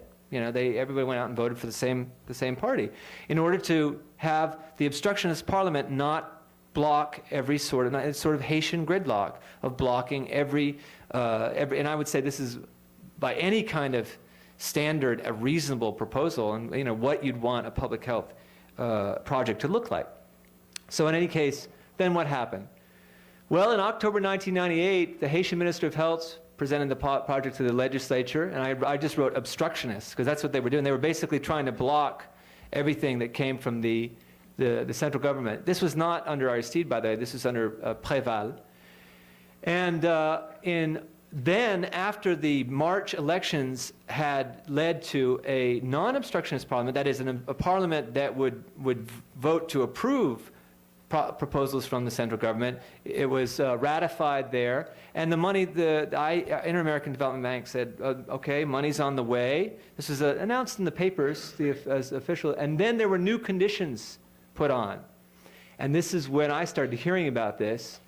If you're sitting there in rural Haiti and your number of patients is increased by twofold in 18 months. And you have seen various clinics and hospitals close down in the region. And your doctors and nurses are saying, we can't see all these patients. And they're getting rather, it's just not possible to see, if there's a medical staff of 8 or 9 people, to see 400 or 500 patients in a day. And so I'm the medical director, so they're coming to me with complaints. They say, we can't see all these patients. And I say, what can I do? These are all Haitian colleagues. I say, the country's sick. We have to see the patients. But I'm just waiting for this IDB thing to go through so that the other institutions can be reopened, as is the stated intention of the Haitian Ministry of Health. So I'm waiting. So I started asking, where's that loan that would allow the other public health, because this is a private charity hospital, that is, as a private hospital doing the work of the public health infrastructure. So we're just waiting. We started looking into it, and we found out, we started following it. And the most amazing thing I heard was last summer when I found out that the Haitian government was actually paying credit commissions and interest on a loan that had not been dispersed. And I said, I'm not an economist or a banker. I'm sorry, I'm just a physician anthropologist, but isn't that illegal? Can you do that? And this is last year. This is still going on today. Yeah, I don't care if my 30 minutes are up. I'm just getting warmed up, all right? And they were having their arms twisted, and I'm telling you, from what I understand, and I know this to be true, the Ministry of Health has no money. The size, let me just give you another little ironic thing. The size of the Brigham and Women's Hospital budget, okay, where I work, and some of you have been there, is larger than the Republic of Haiti. And you read in the newspaper maybe a couple of days that the Brigham and Women's Hospital has $163 million a year in support just from the INH. The INH is isoniazid, sorry. NIH. INH is a drug to treat tuberculosis. Forgive me. Did I really do that? Anyway. Nice him. Anyway, so this is what we're left with, and this is what I'm going to close with. There they are, people can say, okay, well, what are you doing getting involved in this stuff? Or, as I heard today during rounds, why are you giving a talk with Noam Chomsky? That's true, isn't it? And he didn't say it. But, well, here's why. Because we're sick of seeing sick patients who don't want to be sick, who've already, worked so hard. And again, I take the view that Nancy does, not just, even they worked hard for about 210 years, by my count, to have a society in which everyone, including poor people, and back 200 years ago, including slaves, had a say in what happens to their destiny. That seems to me the clear message of all the Haitian popular movements from the 18th century to now, is that the Haitian people are saying, we don't want to be left out of true democracy. We want to have a say in this. And to see these same people who I regard as extremely valiant be reduced to sitting outside of our clinic and going there the night before and sleeping on the ground to see the physicians it's more than disheartening for those of us who are working there. And of course, we know very well that the source of these illnesses are social conditions, and we know, because we've heard now twice, I hope, what causes the social conditions that we see now in Haiti. And when I speak to friends and family and coworkers, and I tell them this story about, the only 2 countries, by the way, this is after Durban, the meeting, not the Durban AIDS meeting, which I did go to, but the Durban meeting that Nancy went to on racism. The Declaration of Durban, which many of you may have read, has very pointed language on reparations owed to post-colonial societies. And the 2 major destinations for slaves kidnapped from West Africa in the New World were Cuba and Haiti, and those are the only 2 countries under formal aid embargoes by the United States. So that's right now how we're paying reparations to Haiti. Thank you very much.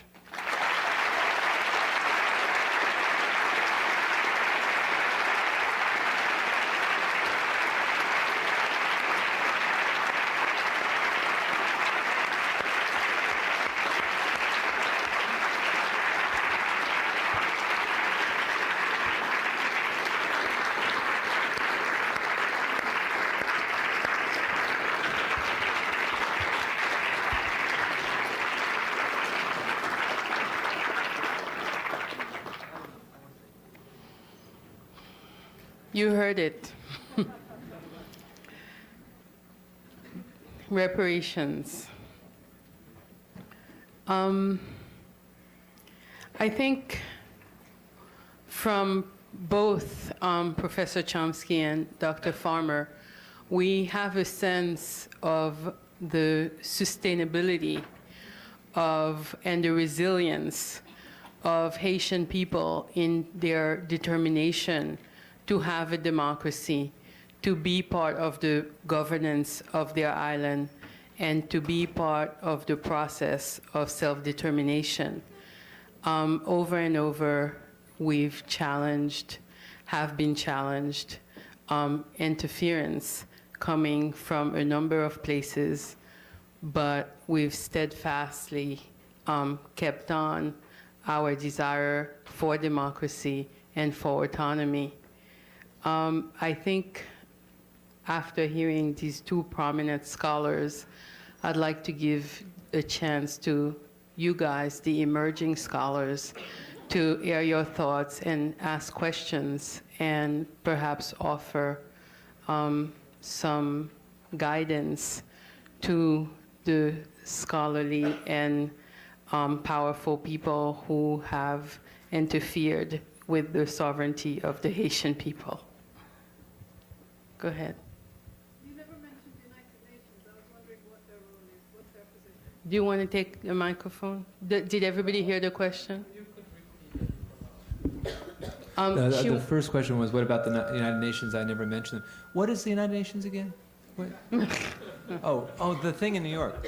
I'll let Noam take this, but I just want to say one thing before I pass on to him. Is having lived in Haiti for 20 years, I have developed a deep suspicion of the international bilateral groups like that. I mean, the Organization of American States has been quite craven and is not willing, it certainly will not countenance any United States dictum.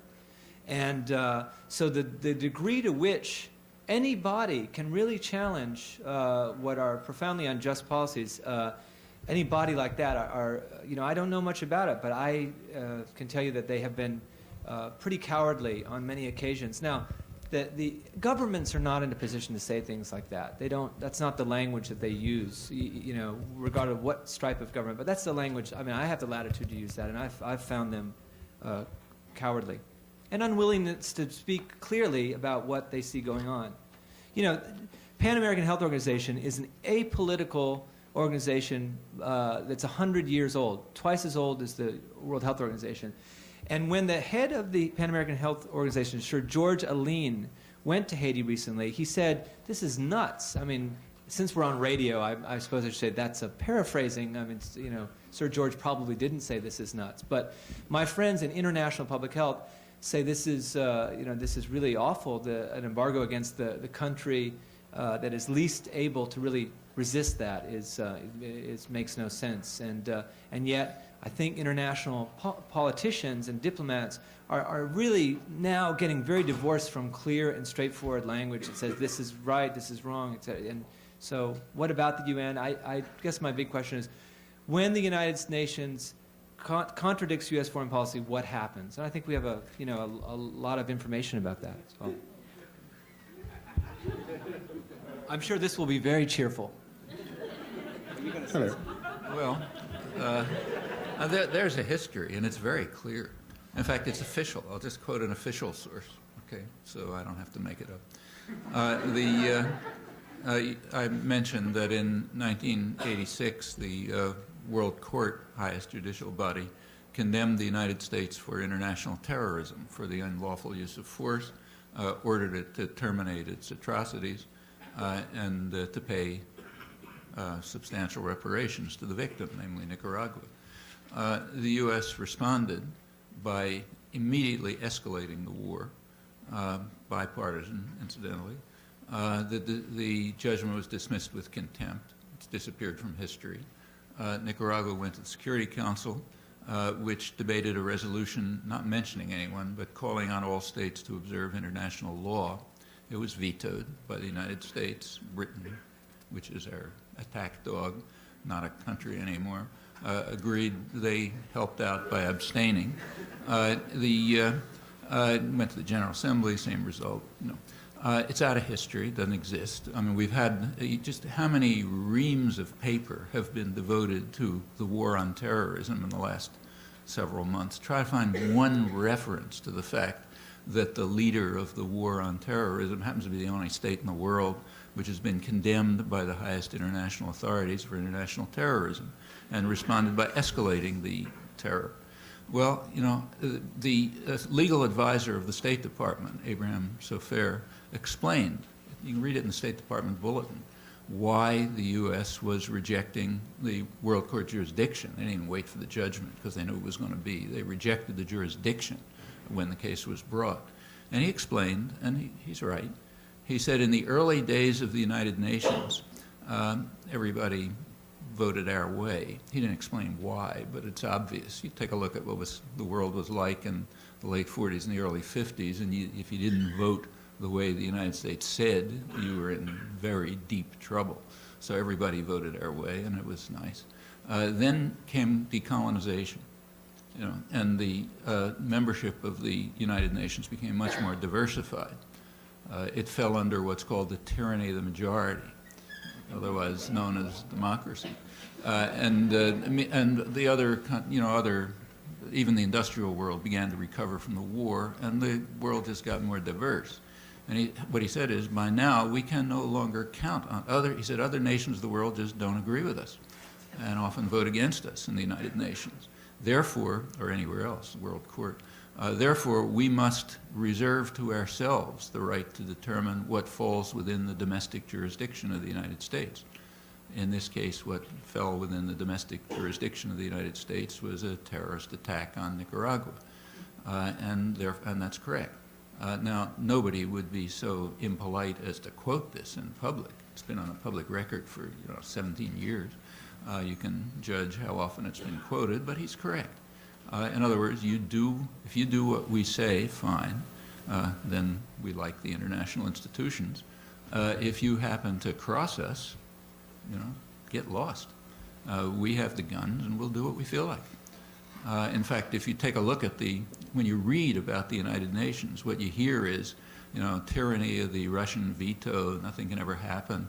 That was true for a couple of years in the late 40s and the early 50s, when it was totally under the lash of the United States, as the Wall Street Journal put it at the time. Then it was used as an instrument against the Russians, and they voted against, they vetoed resolutions. In fact, I was a student in those days, graduate student, and your profession. You mind if I dump on your profession? No, please do. Leading anthropologists, famous anthropologists. I mean, Margaret Mead, those guys. They worked on this question of why the Russians were always so negative. They kept saying no at the United Nations. And they developed a theory which was taken quite seriously. I mean, there may be 3 people in Cambridge who thought it was a joke. We used to call it diaperology. The theory was that the Russians were raised with swaddling clothes, and that makes them negative. So then when Gromyko's up at the United Nations, he says, no, and that was taken very seriously. You could read it. Okay, well, and that's what it was like in the late 40s and the early 50s. Then, as I say, came decolonization, these changes. Since the 1960s, the U.S. is far in the lead in vetoing Security Council resolutions on just about everything, every topic. Second is Britain. A very distant third is France. I haven't heard any anthropological investigations as to why Americans are so negative, and the British only slightly less negative. That's how the United Nations works. Now, sometimes, very often, in fact, it does vote against the United States. It hasn't on Haiti, but take the Cuban embargo. I mean, that's been condemned by everybody. It comes up over and over again. It doesn't come up in the Security Council because the U.S. will veto it, but it comes up in the General Assembly all the time. The votes are unanimous. There are 2 votes against. Israel is compelled to vote with the United States, has no choice. So there's 2 votes against, but Israel violates the embargo. I mean, You know, they know they got to vote with the boss, but they violate the embargo. The OAS, which, as you say, is totally supine, they've condemned it. Their legal commission has condemned it. It's been condemned as in violation of international law. The European Union brought it up the World Trade Organization because the embargo, especially the secondary boycott parts, are in gross violation of the World Trade Organization rules. They brought it up. The Clinton administration responded first by saying that, there's a thing in the World Trade Organization called the national security exemption. Like if your existence is at stake, you know, you can violate a trade law. So the U.S. first claimed the national security exemption. I mean, there's, you know, like if we don't prevent food and medicine from going to Cubans, we'll disappear, you know, as a country. But that was too ludicrous. So they finally simply told them, you know, the usual answer: get lost. I mean, we don't care what it says in those rules, any more than we do when it says that you can't stop the Japanese from sending supercomputers, which are better than ones made here. You don't like it? Do something about it.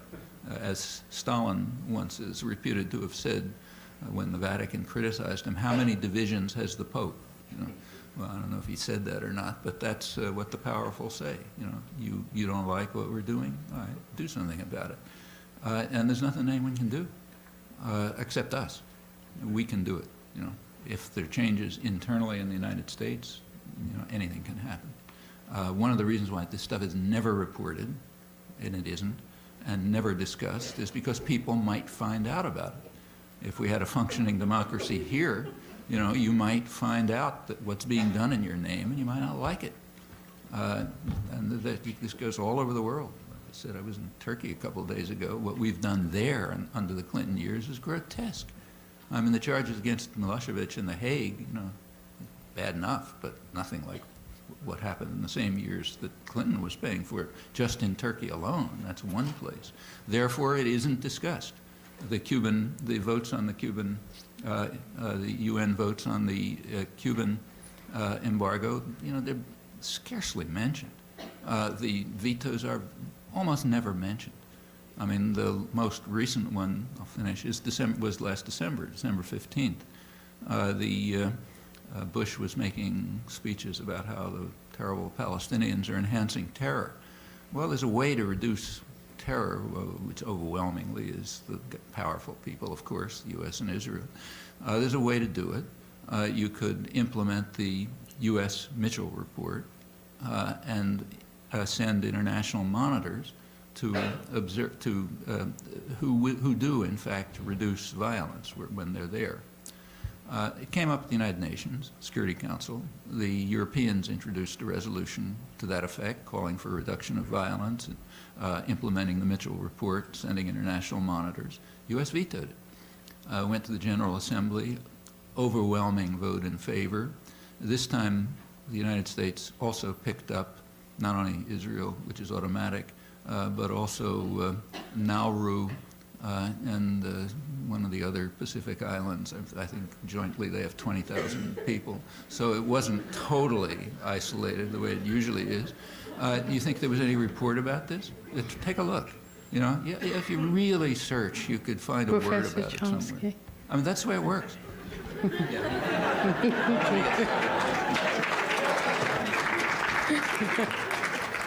I told you he would know. Okay, we have a question back there. The gentleman in the orange T-shirt. Yes, I have a question for Dr. Farmer. Based on your experience and your familiarity with rural Haiti, I was wondering if you could comment on the ecological crisis that's going on there and how it's affecting, you know, human development in public health.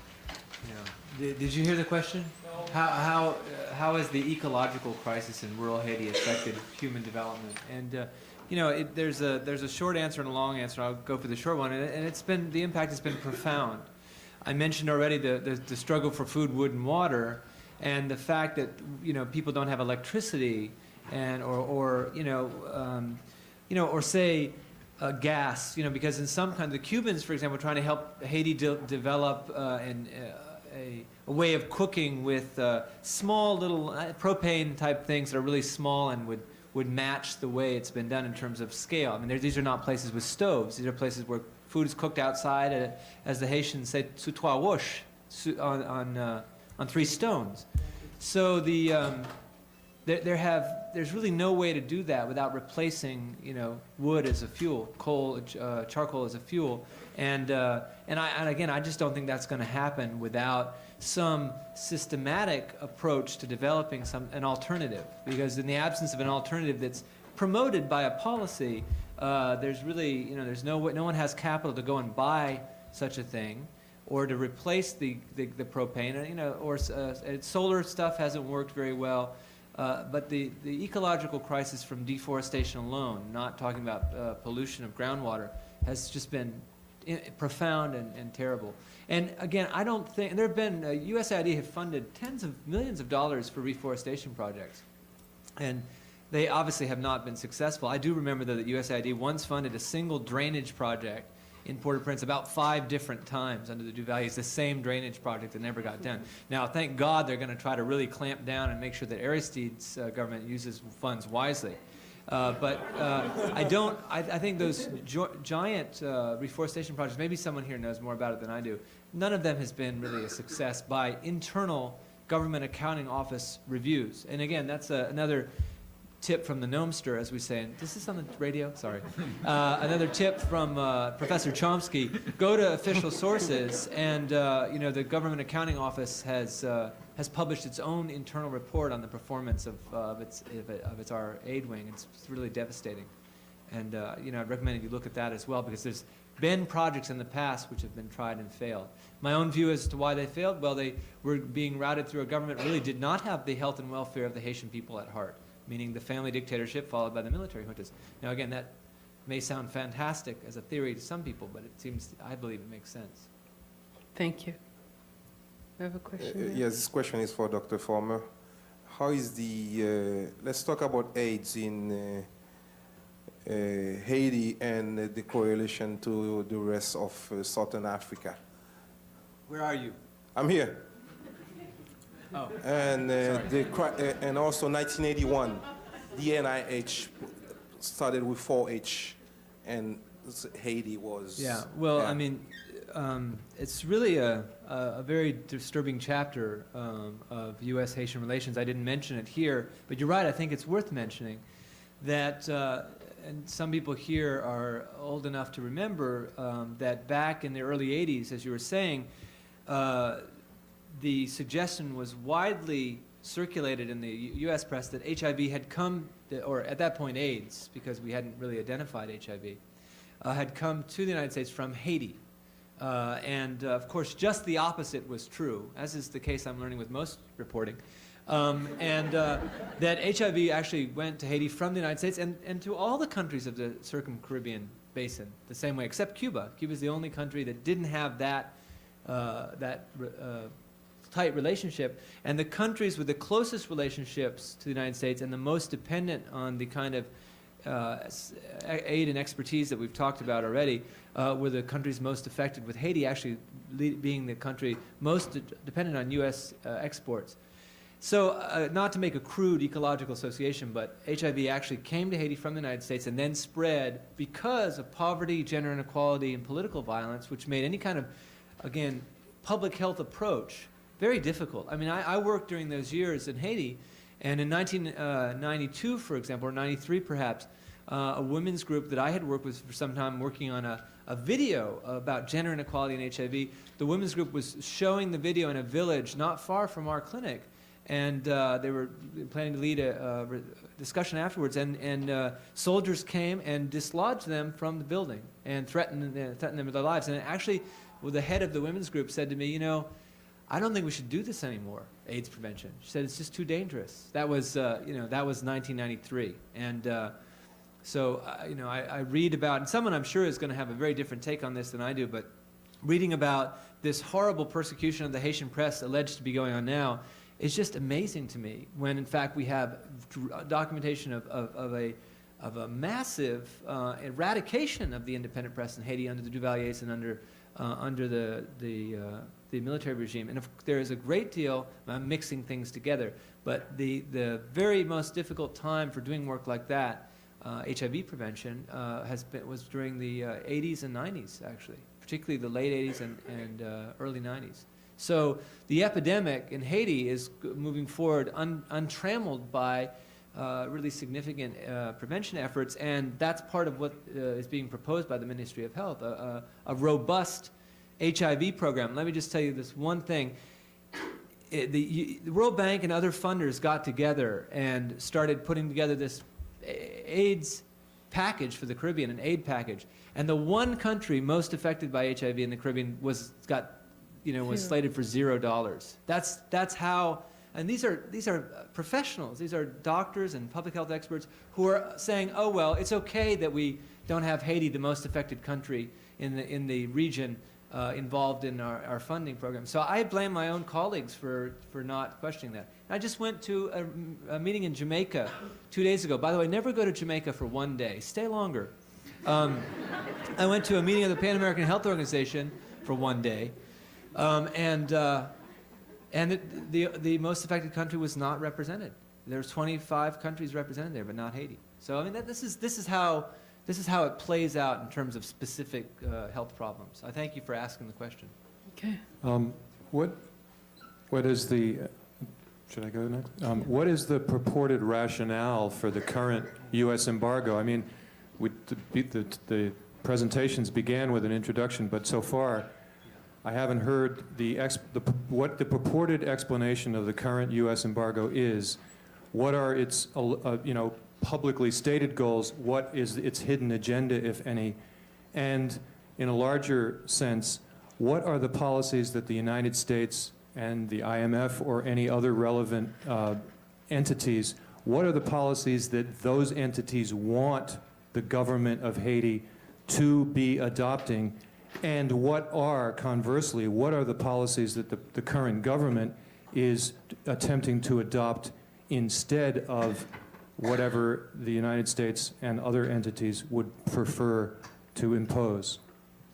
Well, we'll do this in a two-part thing because I know no one will have things to add, but I'll just say that I believe, in fact, that many people in those institutions are opposed to the embargo because I've spoken with them directly. I went to talk to some of these people, and and again, more as a concerned citizen, because our own group does not depend upon this kind of aid. I mean, it's not, when I say a concerned American citizen, U.S. citizen, our group doesn't rely on any of these efforts to run our hospital. We rely on private donations from, friends and funders and some progressive foundations and churches. But this has nothing to do with us. But I did go there because there are not that many U.S. citizens who are saying, wait, this is unacceptable. And I met person after person who said, oh, we're so embarrassed by this. This is a ridiculous policy. So then you keep asking, where is this coming from then? If you're embarrassed by it, you are the vice president and then fill in the blank, choose your favorite. I went to several of them. And I already told you what the head of the Pan American Health Organization said, regarding the fact that we can't have an embargo on, a country where there's so many public health problems. So you ask, where is this coming from? And I'm getting, no one will have gotten to this, from the other way, just by knowing the information. But I finally came to believe, in any case, that this is actually coming from the State Department under the suggestions of just probably a fairly small number of people. Jesse Helms is one of them, I'm quite sure. No, I'm serious. I mean, and I thought, well, you can't, a huge government like this, the hugest government, can't have its policy determined really by one person. Of course, that's been a point of institutional analysis, is that's not how it works. But Haiti is so beaten down right now that, you wonder, again, if someone it's almost like a grudge. Of course, it makes better sense to not think of it that way. But right now, there's a lot of, I told you about talking to someone today on the phone who said, I find this embarrassing and I'd like to see it reversed. So that gets me to just one little point, then I'll pass it over to Noam. I don't think there's anything that the Haitian government can do to please the people who are behind this. I don't think there's any way. Because the things that have been asked for as concessions have all been made already by the Haitian government. I just don't think there's no way they can't win. They could never do anything to meet the demands of the people who are the architects, the intellectual architects of the embargo. And I'm going to go ahead and quote Jeffrey Sachs, who said a couple days ago, "It seems to me that there are only two possibilities. One, that the goal of this policy is to overthrow the democratically elected government of Haiti, or B, that there is such massive incompetence inside the machinery of state up here that they're just bad at executing another policy. So it's either that's their policy or they're incompetent." Those are the two options that he could see. Well, just to add, the leading individual who's spearheading this happens to be Colin Powell. He is regarded as the administration dove, you know, the moderate, which is probably true. What that means, he's slightly to the moderate side of Attila the Hun, I suppose. For example, there was just a meeting of CARICOM, you know, the Caribbean, I forget what it stands for, the Caribbean countries. Everyone was opposed to the embargo. Every single one. Powell insisted that we're going to continue it. That's our policy. And Helms is behind it too, you're right. But, you know, they don't have to yield to Helms on this. They're doing it because they want to. So then you ask why? Well, they have a technical reason. Haiti didn't meet our elevated standards of how a democratic election should be run. And you know, I don't doubt that there were all kinds of irregularities in the election, and maybe this was wrong and that was wrong and the other thing. But to talk about our standards for elections, if you consider the countries to which we don't put under embargo, I mean, this doesn't even, you know, it's hard to imagine that people can even mouth these words without, you know, such embarrassment that it's almost indescribable. So that can't be the reason. What the real reason is, I suppose, is what it's been all along. I mean, they have the reason that they hated Aristide from the beginning, very beginning. You know, he was a renegade and a radical and a firebrand and preaching class warfare and this, that, and the other thing, a psychotic. You know, I mean, the charges against him were incredible. Was because his government, in the official terminology was, it wasn't sufficiently diverse.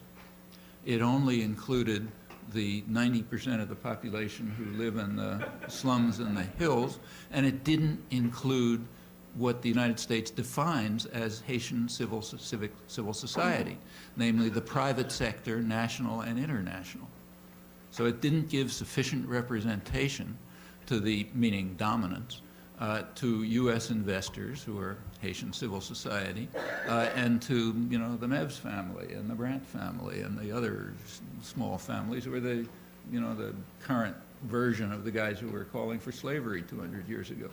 Didn't give them dominance, so therefore it's not sufficiently broad. On the other hand, if some government, you know, like just about everyone, excludes virtually the entire population, but gives privilege to those who really count, you know, the private sector, national and international, then they're fine. You know, then there's no problem. I mean, that's been said officially so many times that you can hardly even call it a hidden agenda. You know, it's an open agenda, and it's an understandable one. Nobody's going to say it in a. You know, they actually say it in almost these words. The gentleman in the back.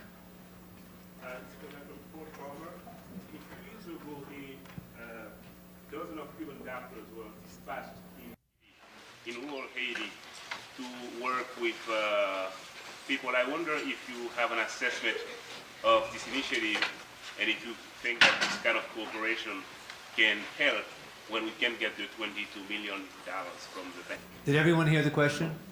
The discussion of Cuban assistance to Haiti in the form of medical personnel. How is this going to work if there's, you know, aid to resuscitate Haitian public health is blocked? I think it's a great question. And first, let me tell you, I admire those physicians enormously, and in fact, some of them have pitched in our work, and they've done really valiant. They're really working hard, and there's almost 800 there, I think, now. So there are more Cuban doctors in rural Haiti than Haitian doctors. There are more Haitian psychiatrists in Montreal than all of Haiti. Okay, and this is a trend. By the way, somebody studied 264 graduates of the medical school under a period of a couple. I don't remember how many classes under François Duvalier, and there were only 4 left in Haiti. So again, this is a long-standing problem, lack of medical personnel. Haiti, Cuba, as you might know, has the largest number of doctors per population in the world, of any country, as far as I know. So their sending out doctors has been great. However, I think that the weakness of the Cuban aid strategy, it's nothing to do with them, it's like, again, yelling at countries because they're poor, is you need a third partner with capital.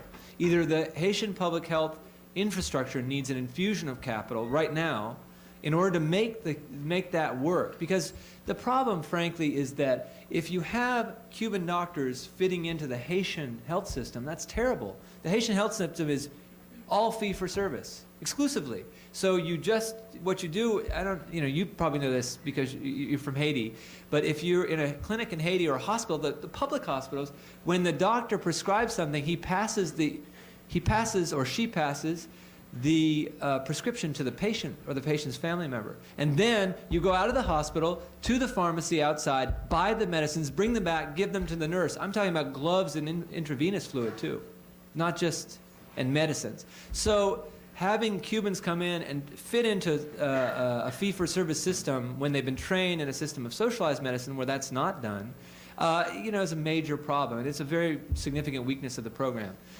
If we were the obvious partner for the Cuban aid program is us. We're the ones with the neighbors with all the money, and in a sane world, of course, if a group of countries were trying to come together to help improve public health in Haiti, it would be a wealthy country and a country with enormous technical capacity in health, which is Cuba, helping out their neighboring country.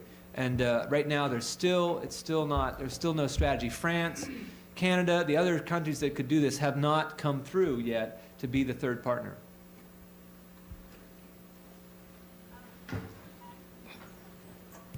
How has the public health initiative included education and preventive treatment in Haiti to prevent the spread of infectious disease in particular, and how would that be expanded once you do procure the funds? Do people hear the question? How does prevention, especially prevention of infectious diseases, did I say? Infectious diseases. That's my field. I'm supposed to say that correctly. How does prevention figure in the plans? Well, one of the big problems is that if you say to people, kind of like in the United States, don't do drugs, don't get on welfare, whatever. But what happens too often in these settings is you're exhorting people to do things they cannot do. For example, don't drink dirty water. Well, There's no other water. that's great in Cambridge, where you try not to scoop water out of a puddle to drink it when you're thirsty on Mass Ave, or you buy, for no good reason, no offense, Dinesh, Poland Springs water. Our water is clean. It's nothing to do with individual volition.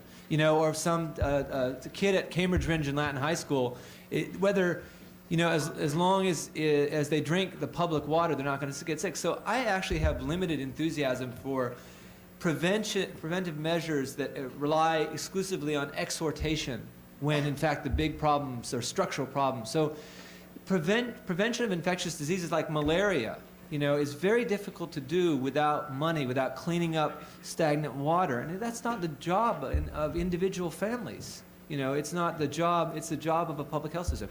Malaria, typhoid, you have to have clean water. And it's not, I didn't have to develop clean drinking water when I was in 5th grade. My parents didn't make me do that. I actually never thought about it until much later in life.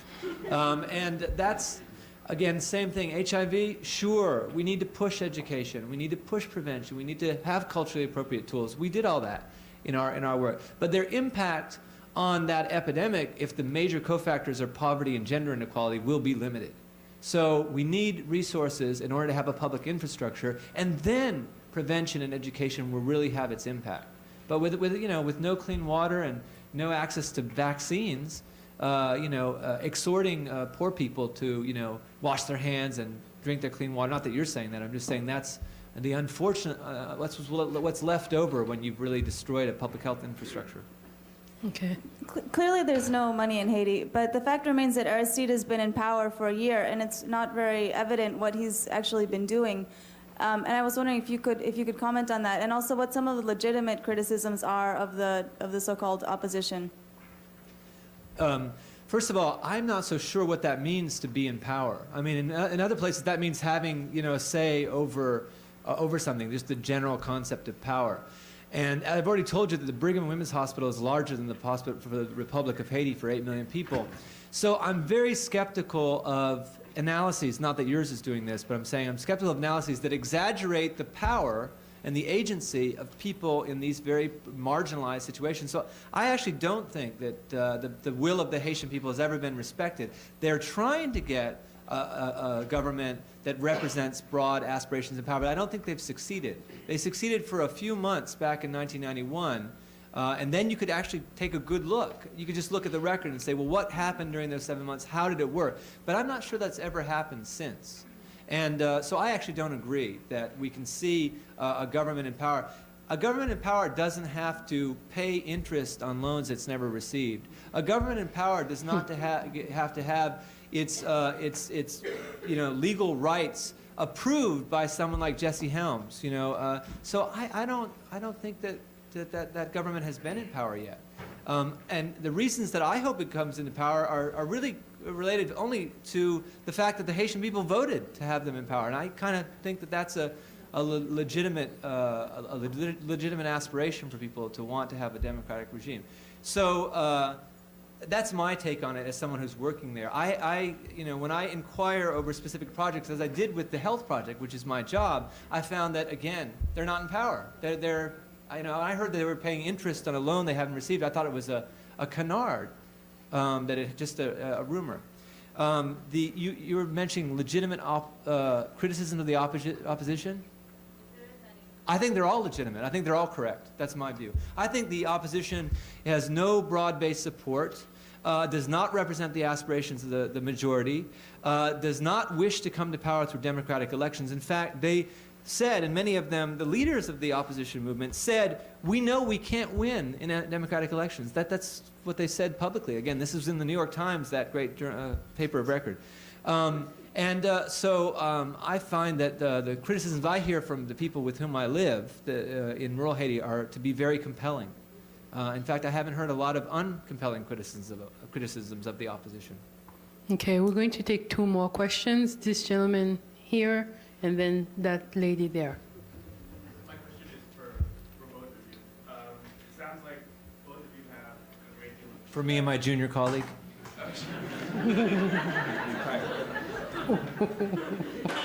sounds like both of you have a great deal of admiration for the Haitian people, for their struggles over the past 200 years.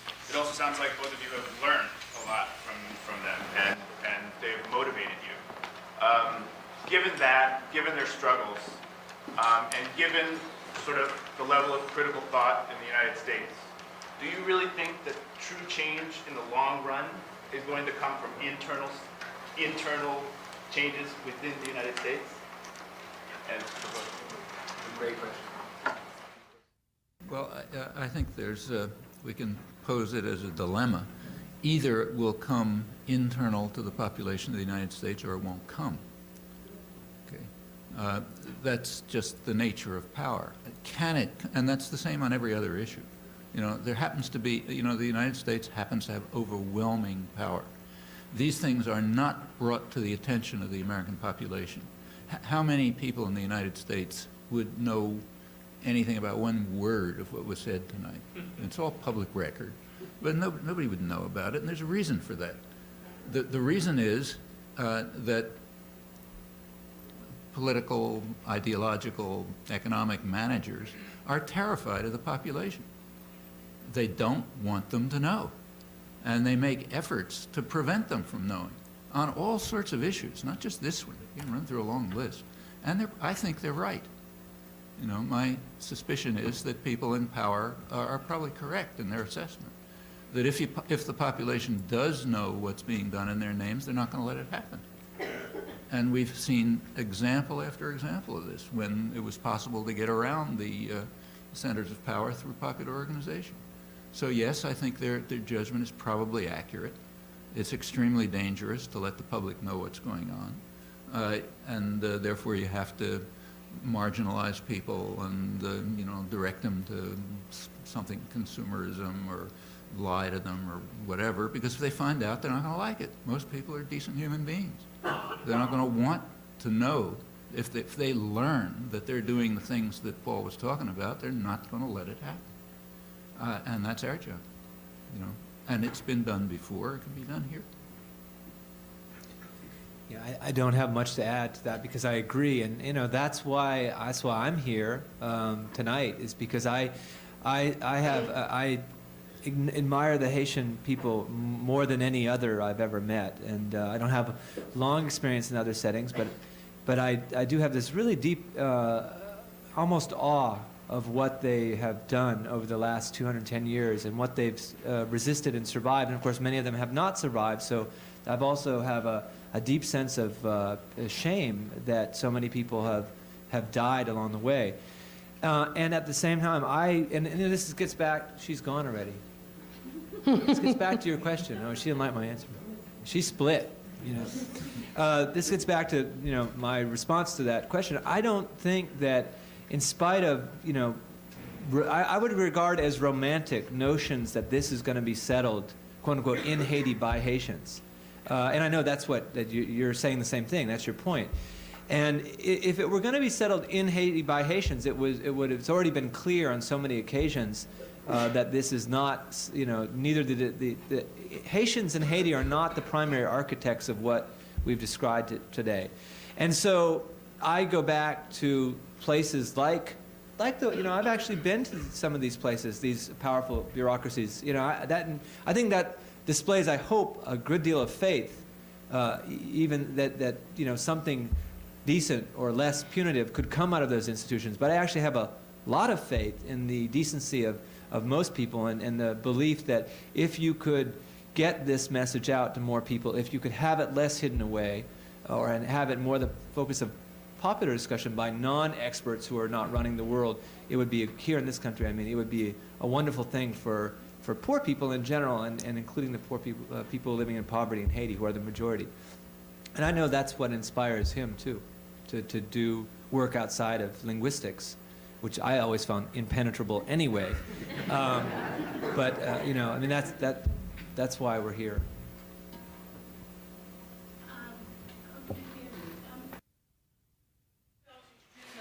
What I'm about to say goes in very well with my background. I'm from Malawi, which is Southern Africa, and which is also, I mean, if you sit down and listen to all these lectures, you can go to a lecture in Uganda, on Malawi, on Haiti, the story is the same.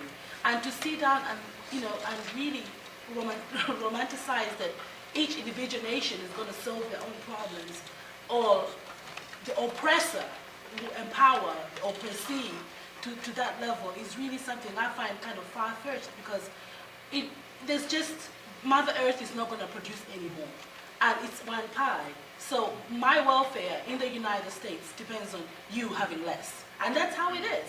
So I mean, to what extent are we really being realistic in expecting that people, when we graduate from these institutions, we go to work in the workplace? It will literally mean that, you know, if I buy Pfizer's, you know, stock, I want you to do well. I don't care what happens out there. So those are the realistic aspects of what shapes my life and the life of other Haitian people. So my call, and I'm asking this from both of you, that if you look at it from a global perspective, what is the role of oppressed nations to get together and really wave, you know, because there's a power in numbers, to wave some sort of progressive thinking notions that would correct some of these things? I mean, you're absolutely right. There's what's called South-South cooperation, you know, cooperative interaction among the people who are the most oppressed in the world and by far the most numerous. That can be very valuable. But to try to develop it is not easy. For one thing, in every one of these countries, including the ones you mentioned, there are elite groups who basically dominate them, whose tie is to the West, not to their local populations. They don't want South-South cooperation in the interest of the general population. I forgot, I didn't hear where you're from, but Malawi, okay. So, you know, that's the way it is there, and that's the way it is everywhere. So South-South cooperation is going to be people-to-people cooperation. And at that point, it can also become South-North cooperation. Actually, one of the important things, really important, that's developed over the past couple of years, for the first time ever, is significant interaction among populations, South and North, working on the same, pursuing the same goals and interests. So, for example, I was in Brazil a couple of weeks ago at the Porto Alegre meetings. Now, there's around 70,000 people there, 3 times or 4 times what there were the year before at the World Social Forum. And they're a fairly good representation of substantial parts of the, probably large majorities of the population in many countries of the world. Now, they don't have the right, the countries don't have the right kind of interaction. You know, like Brazil and India, 2 huge, or South Africa, the 3 of them, huge South countries, they don't have contact. They don't even know about each other. But at meetings like Porto Alegre, they do come together. Farmers, you know, workers, environmental activists, women's groups, all sorts of people from South and North, and they have the same interests. You know, some are rich, some are poor, but they basically have the same interests as human beings and are working together on common programs. That's extremely important. You know, in fact, it's that if there's going to be any hope for the future, that's where it lies. And they're going to have to change their own countries, South and North. I don't have much to add to that again, except that what I was thinking as you were talking is that you mentioned oppressed nations. And, you know, it's really more oppressed people because the elites of so many nations have really sided against the poor, in many cases, poor majorities.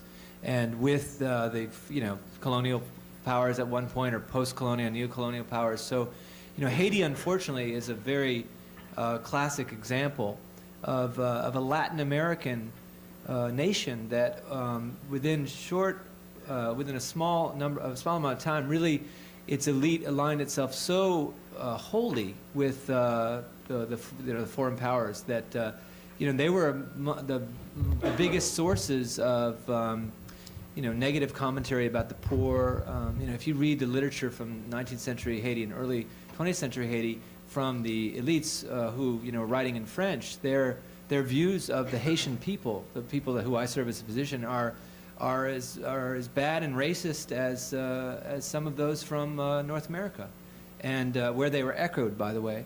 And so I don't have a lot of experience working with elites. In fact, I have none. I would just confess right here in Haiti, I have none.